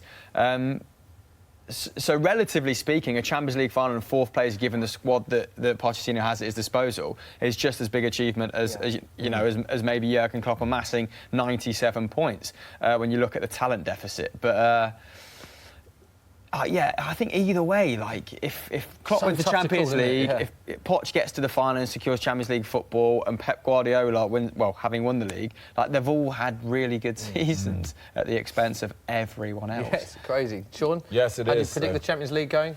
It's a real tough one. I mean, Liverpool are favourites because the way they play and the fans, when they start singing "You Never Walk Alone," it really galvanizes the players, and it is essentially like an extra player. But Pochettino and his squad will have such huge belief because what they achieved in the 45 minutes, I think, was more difficult. 45 minutes to score the goals they needed to score and come away. You think what Spurs had to do was more difficult than what Liverpool had to do? From the point they had less time. Yeah. And the way the game was unfolded, the first half they were being played off the park. So no one really saw that outcome. No. I think with Liverpool's game, Liverpool against Barcelona, it was like, no, we didn't see that happening, and we always thought, yes, Barcelona will go and score a goal. Yeah. So Liverpool have done exceptionally well to score the 4 goals. But to have 45 minutes, you were played off the park first half, to still go on and score yourself the 2-3 goals was amazing by Tottenham. So they have a huge belief that even though they may go in as underdogs, that they could still come away winning that game. And of course, if rumours are to be believed, Harry Kane might be fit for the final as well, which would be a massive, massive bonus for Tottenham ahead of that huge Champions League final. Dave, let's talk about Chelsea a bit as well, because I know that you covered the Leicester-Chelsea game. 0-0 in the end, not a classic. A lot of talk about Hazard now. We're looking at, we can show you scenes now. A lot of the Chelsea fans with Hazard banners. They want him to stay. Chelsea is your home, Eden Hazard. Looking at the shots now and how he played and what you've read, do you expect him to stay? How do you see that unfolding? I can't see him being a Chelsea player come the start of the next season. I think their performance today, they did what they had to do. What they had to do was get a point to finish above Spurs, and they did that. They also didn't get any injuries ahead of the final, so they'll be very happy with today's work. If you're Eden Hazard, it's almost like now or never kind of thing, isn't it? Because like Real Madrid need to rebuild. They need him at the heart of it. So if they can go and bring him in, I think that's what they're going to do. And also with Eden Hazard, people are saying it's a case of, well, we can't sell him because we can't bring players in for the next 2 windows. But does it go deeper than that? Do you think that the reason he might leave is just because the desire of the player to leave? It's not necessarily a transfer or a money thing. If Eden Hazard has his heart set on Real Madrid, is it not going to be very hard for Chelsea to keep him? Yes, I mean, he's a hard guy to read, isn't it, in terms of what motivates him? Yeah. Because he can. His body language doesn't exude, motivation, and he can still be Chelsea's best player. And he has been involved in, like 40% of their goals this season or something ridiculous. I think this is just, he'll be acutely aware this is probably his last chance for a big money move. Being a wing-up, being a sort of hybrid, 10 as well, at 27, 28, he's probably at the peak of his powers now, and he'll want to make an impression at Real Madrid, won't he? Yeah. So maybe that's why he'll force it through, and the Zidane factor is not to be underestimated either. Well, thoughts on Eden Hazard?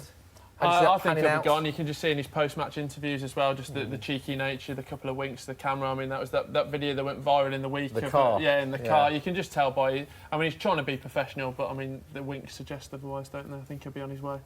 You think so? You think that's I think so, that's a defining factor? Well, I think with the Premier League now, the gap between Manchester City and Liverpool are created. I mean, we spoke a lot about La Liga at the start and the dominance of Real Madrid and Barcelona. We could see Man City and Liverpool just trading titles and blows for next 5 to 10 seasons, because the gulf in class for them is just growing further and further. Dave, in your games, you mentioned a point about no injuries, which is important. Obviously, 4 English teams, which is, without breaking down the teams individually, fantastic for English football. It is. Chelsea v Arsenal in Baku, of course, for the Europa League final. Liverpool against Spurs for the Champions League final. Any injuries for any of those 4 teams in the games that you saw? There was a defender, the young Greek defender for Arsenal. He went off, but he wouldn't have started the game anyway. We managed to rest a few players. It was a shame that Koscielny had to come on. Again, it's another 2 goals for Aubameyang. We scored 3 on Thursday. He'll be in the form of his life at the moment. That's 5 in 2 games. Pierre-Emerick, Yeah. Doing bits. Golden Boot winner as well. Yeah, he'll be absolutely buzzing, won't he? He will be buzzing, very true. So it's no injuries for those teams as far as we're aware. No, as far as we're aware. Unless there's any muscular ones, but we'll let you know if anything comes in. But good in terms of that sense. So we should have 2 fantastic all-English European finals. We can show you scenes of Tottenham now. These are the scenes at the full-time whistle. Pochettino. Sean, whatever happens with Spurs, it's been a phenomenal... For what Pochettino's done. Over 38 individual injuries they've had for this season. Signed no players in 2 transfer windows, which has never happened before in the Premier League since the transfer window has come in. Haven't had a stadium, been playing at Wembley Stadium, nearly out of the Champions League on 2 or 3 occasions. They've finished 4th, so they've got Champions League football, and they're in a Champions League final. It's a remarkable achievement, whatever happens. Yes, it is. And, if he was to go win the Champions League, the amount of pressure that puts on Klopp, it puts on Pep Guardiola, because he spent no money. And again, for 3/4 of the season, they're playing at Wembley. They're not at home. So the players having to adjust to that whole season, and then still have the Champions League that they have to get to the finals. I think it's absolutely remarkable that he's managed to get there, and then having to get themselves through that first half, which was like a first half from, well, God knows where. It was just shocking. But to play a great second half. So if he was to go and win it, I think then that'll be a huge attraction then for and then also players. from what you said about Liverpool, that catapult Spurs into a new level, because then they can attract players that they might not have necessarily attracted as champions of Europe. Fourth successive top 4 finish for Tottenham, became only the second side to lose the first leg of a European Cup / Champions League semi-final at home and progress to the final. Interestingly, Ajax, the only other side to do that in 1996. So great season for Mauricio Pochettino. Although with league form, 13 games lost in the season, it's been a very tight battle for fourth, hasn't it? And it's one where all the teams have dropped points going into that. I mean, again, today, Chris, we talk about the battle for top 4. Spurs have drawn, Chelsea have drawn, Man United have lost. So if you look at the form guide for those 4 teams that have battled for top form, it's been pretty poor from all 4 of them in comparison to Liverpool and Man City. Yeah, well, at different points throughout the season as well, which is kind of why no one's been able to take advantage. Chelsea had a great start, Arsenal and Tottenham had poor finishes. Manchester United had a decent, second third of the season. So yeah, consistency is what they're struggling with, but that is owing to different factors, and in certain regards or in certain teams, I suppose those factors are easier to resolve than others. Like Spurs, one or two strong additions. We talked about it earlier, didn't we? Manchester United might need 4 or 5. Yeah. It might be a culture change at the club. It might be appointing, someone who they've been after, like Paul Mitchell from RB Leipzig, a sporting director. Chelsea, will the transfer ban mean that they have to blood youngsters, which is something that Sarri's traditionally hasn't done all that well.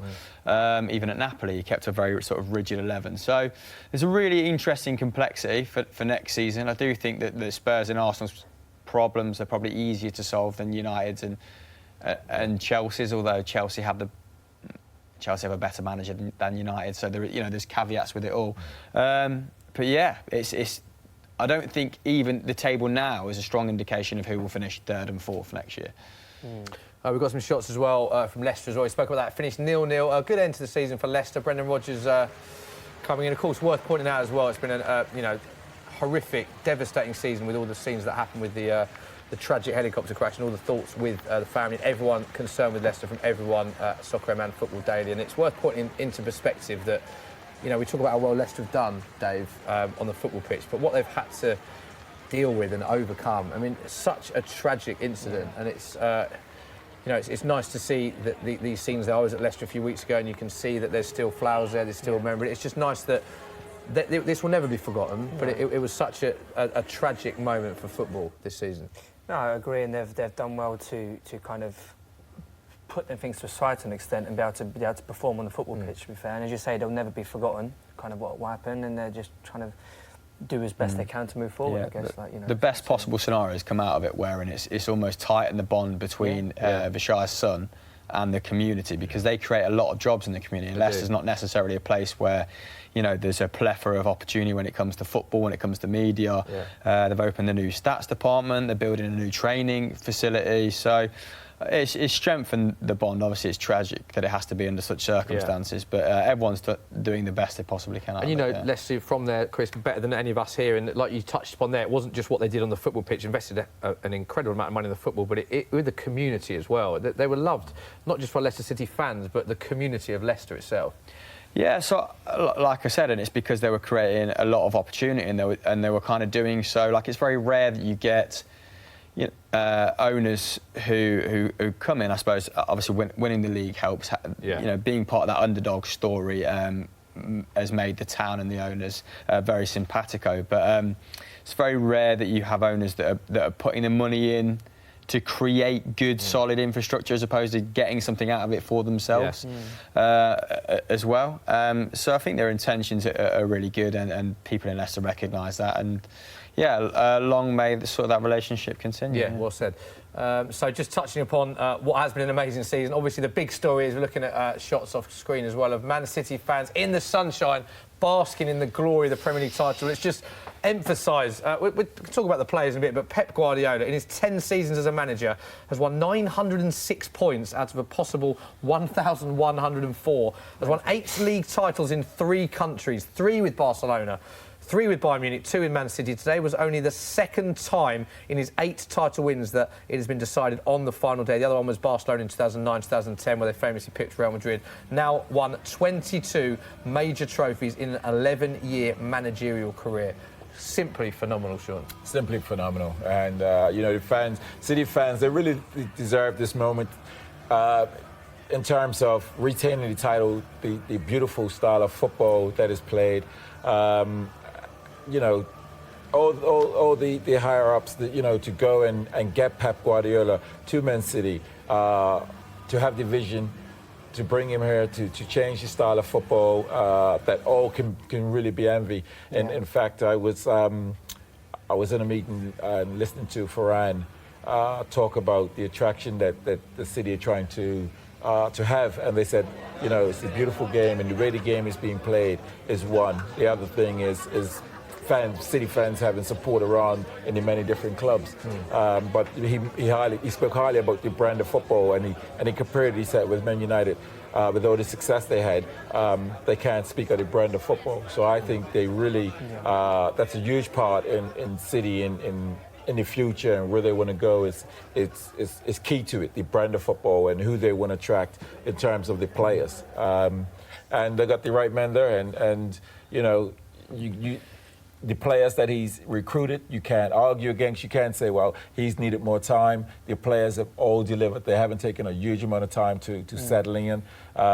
You know, so it's just been a brilliant time to witness what's going on at City as a fan and observe it. Yeah, it's been a brilliant time. Great time for Manchester City fans. We'll stay with us because we're waiting on scenes of them lifting the famous Premier League trophy. So before we bring you those scenes, let's have a little look back at some of the best bits on the Football Social this season.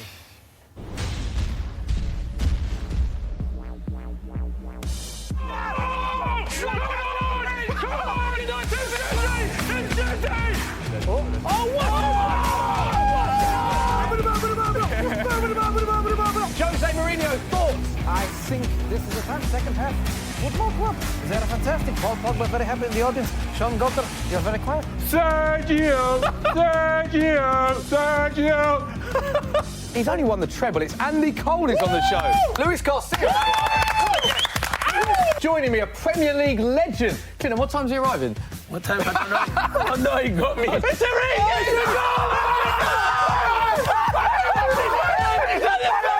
Say something. What can I say? Pedro, whippy. Salah, this weekend has been fun. Joseph, my old freckled chum. Producer, fill everyone. Comedian, presenter, funny man. Anything else I've said to that? It is Alex Brooks, of course. That'll do. Glenn Johnson. It's only me, though. Vino!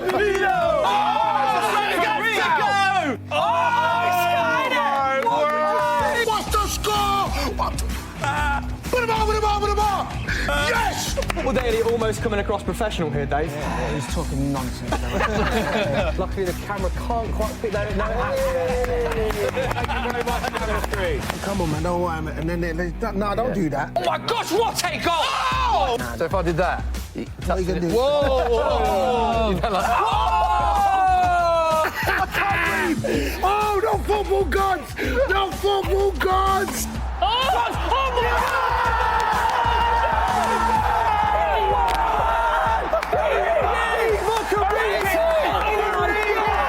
Oh, thank you for getting me on this show.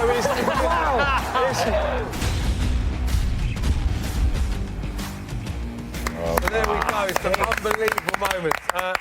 Let's have a look. Will, favourite moment of the season so far, what do you reckon? Bayo playing my leg, reacting to Townsend, meeting three friends for life, and Sean as well.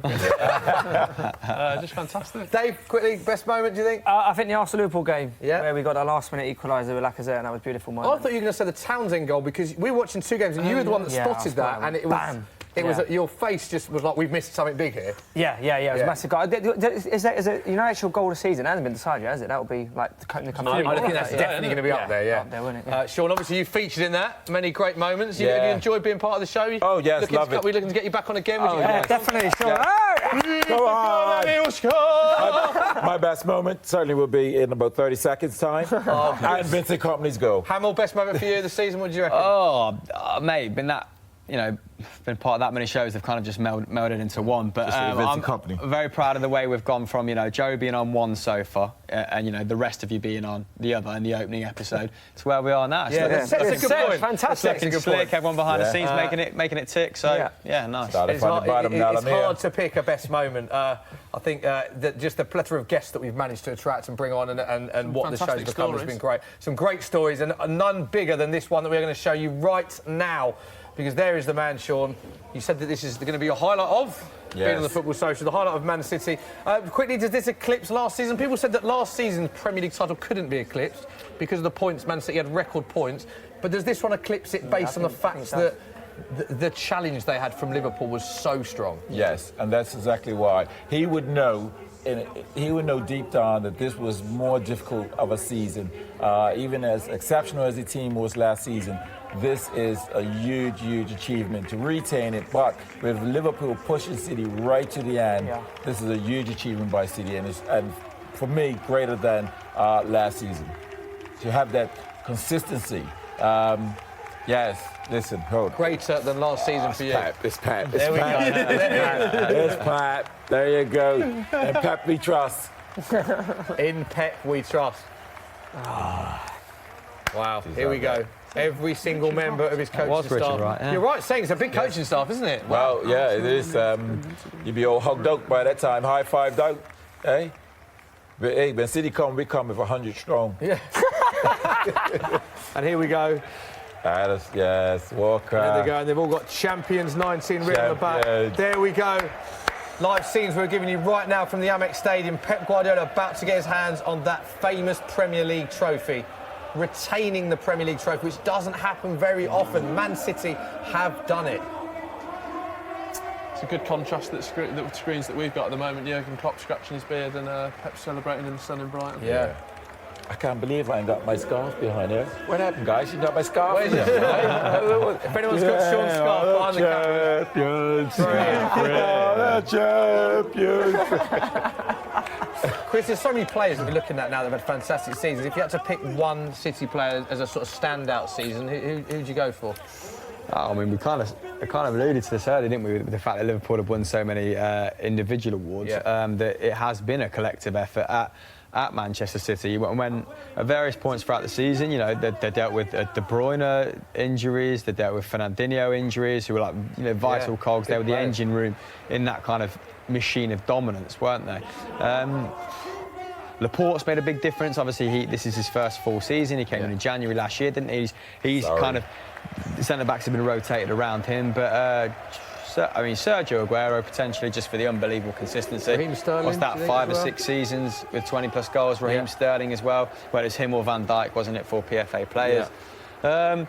I'd be happy to say Aguero or Sterling. I think Bernardo Silva's had a very good season as well. Yeah. In terms of improvement from where he was last season as a squad player. And we say someone who now played in a lot of their big games. I just mentioned it then. The ability to problem solve is a strength of Pep's, but it's been relatively easy because they've just dropped Bernardo Silva, in as and when, haven't they? Yeah. And he's been brilliant everywhere he's played. And look at all these players just picking up their medals. John Stones, another one who's had an influential season for Manchester City. So many players. Yes, you have to. I mean, for all of them, you have to be happy and pleased. But Stones and Walker, these players left clubs and saying, I'm going there because I want to under Pep, I want to win trophies and medals and second season they've been able to do it, so they'll be speaking with some of their other teammates and saying, not rubbing it in, but in a way of, I've made the right choice. So brilliant. Camera's now on Fabian Delph. Yeah. I mean, he came in for a period early part of the season and we were like, wow, he doesn't look out of place. And then as the season wore on, got a little couple of injuries here and there, but each player, when they came in, just performed. Otamendi was brilliant early part of the season. But this shows the strength and depth they've got, because we're looking at one by one, and all of them, you can't fault any of them, really, for having a bad season. They've all stepped up to the plate. He's rotated, they've dealt with injuries well. It's just been a great collective team effort. Great collective team. We're now looking at Zinchenko. I would have thought that last season he was one that would be out, but he has held that position down so well, so consistent. I thought perhaps if he came up against a player with like a Mane, with pace, he may have got exposed, but he just never got exposed. And that's partly down to his performance, but also down to Pep's tactics and how he played. Yeah. So Gundogan doesn't get enough credit. The last few games he's played, I tell you, he hasn't put a foot wrong. He's just controlled games. And, you know, I've seen it. I've had an eye and thought, this guy has been absolutely brilliant. Controlling games, in that midfield, holding it. So hopefully we can get him sealed down with a new contract. And Raheem Sterling, there he is. One of the players of the season. I mean, for what he's done, not just on the pitch, but off the field as well, with, you know, been a real sort of... He's been a person leader that stood up for racism, that sorted out tickets for schools at cup finals at Wembley, that's just spoken so well in the media, that's upped his game for Man City and for England, where some people said England was where he wasn't replicating the performances for Man City. That's gone out the window because just everything about Raheem Sterling on and off the field this year is faultless, isn't it? That's exactly, faultless. He's ticked all the boxes. Off the field, he's become, you know, sort of he realises he's got the platform a trailblazer, if you like. Yes, to speak up on things like racism and not affect his game. He's like parked it over there and put it out there for people to know and recognise it and realise it, and then saying, right, that's over there. I'm now performing, I'm playing, I'm not letting that affect my game. And you know, he's now at this place and platform where people can, you know, he's a leader. Even as young as he is, he's a leader that a lot of players will look up to, and certainly also black players will look up to. Yeah, Kevin De Bruyne as well. Put him out. I mean, as a player that was injured for so long in the season, you take a player like that out of your team. Yeah. You know, one of Man City's easily one of Man City's best players last season. Easy, and you know, and if you take other players out of other Premier League teams, you think they're going to struggle, but they haven't struggled without him. Yeah, and this is the amazing thing, and I don't. I sit here and watch City every week, and I don't know how Pep is able to do this. And then I do also know, because we have quality players, but they know his philosophy, they know his style, what he wants. Fernandinho, brilliant player, exceptional. Another one that's had injuries as well. Had injuries, but when he plays, he always seems to play at sort of 8.5 and up. Yeah. You know, a bad game for Fernandinho is like a 8. And I think I recall one game when he didn't play so well, and it was like, wow, he can't play a bad game. That's how consistent these players are. Yeah. Fourth Premier League medal for David Silva as well.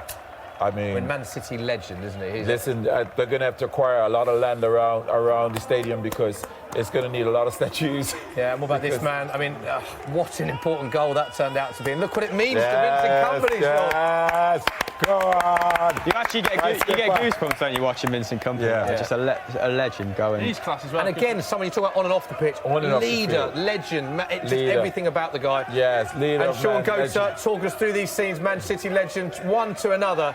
Vincent Kompany lifting the Premier League title for Manchester City. Well, this is what the hard work is all about. This moment right here, putting the extra work in the heart. This is what it's about. Winning those medals, retaining the title. Exceptional stuff. I've lost my voice, but we're about to party. Come on! We're about to party, apparently. Dave Jackson, let's get his thoughts on this season. Where does this Man City team rank in terms of greatest Premier League teams of all time? You've had your Arsenal invincible team, of course, the Man United treble winners, famous Chelsea teams in the past. Leicester did the unthinkable when they won, of course. Where does this Man City team stand? Because this has been a phenomenal achievement. Yeah, well, they're definitely up there as one of the greatest. The fact they're able to retain, that's something Arsenal never been able to do in the Premier League era. We're never able to retain the title. Very rare, isn't it, retaining the Premier League title? I just think like the seasons of City and Liverpool, they've been absolutely fantastic, and you kind of have to feel a little bit for Liverpool. Like I don't know what more they could have done, but it just shows to show how good this Man City team is, and and they are definitely going to spend again in the summer. They're going to get better, they're going to get stronger. Yeah. Pep said that, didn't he? Undoubtedly, we will What's get stronger. the point? Yeah. Chris, what was the turning point for you, do you think, when it went from Liverpool to Man City in the season? Is there a moment that... Because Liverpool had a big lead in Christmas time. Lost that City game, I think the 3rd of January that was. Was that a moment for you, or was there a game that you thought, oh, it's Man City's now? I mean, even when Man City had that bad period, you thought this is just a bad period. I don't see this setting in, and it's not like they were coming undone at the seams, was it? No, with these aside, you know, two sides of this calibre, I thought it'd go down to the final weeks of the season. I think most people probably did, given the form they were producing at the start of the campaign. And unfortunately, you know, it's cruel, but City were marginally better. Yeah. So I don't know if that makes it easier for Liverpool fans in any regards, particularly being in the Champions League final. But they've lost to worthy champions. They've not lost. They've not lost, you know, to a crap goal on the last day of the season. I don't think there's been a hugely unlucky moment. If we're talking fine margins, obviously John Stones, he cleared one off the line, didn't he? And then there was the fact that the Aguero. Burnley. Yeah, against Burnley was 2.5 centimetres away from being over. Margins there. So, but yeah, two sides of the elitist order, and it was always going to be those fine margins that separate them. So congratulations to Man City. Final thought from you, Sean Goetz. It's been great having you on the show again on Man City this season. I mean, what we're seeing here is a great team and greatness, but my mind sort of goes now to someone like Phil Foden. As young as he is, he's won 2 Premier League medals, and it just shows you that he's someone that's come through the academy. Next season, I'm sure he'll get more games, but this team here could only get better. When I say get better, as in, it's the Champions League, it's the next one, and this is what we'll be looking for next season, but they deserve it. They put the work in, they're a quality team. They play the game in a beautiful way, from the goalkeeper right the way through. Yeah, fantastic. Right, that is the last Football Social of the season, but we will be back over the course of the summer with some special watch-alongs. Okay, and the next one is only next week. So do not worry, we'll be back very short. Saturday, May the 18th, the Football Social, the FA Cup Final watch-along special, 4:45. Soccer M and Football Daily's YouTube channel is Manchester City against Watford, and of course, the chance for Manchester City to be the first team in English football to win a domestic treble in Premier League history. So massive thank you to everyone. Sean, thank you very much for coming back on the show again. Congratulations, your Man City. Chris, brilliant having you on as always, mate. Hey, fantastic season, and Will, thank you very much for everyone's thoughts and appearances all season. Thank you everyone for getting involved in the comments, and we will see you next weekend. Have a great weekend. Goodbye.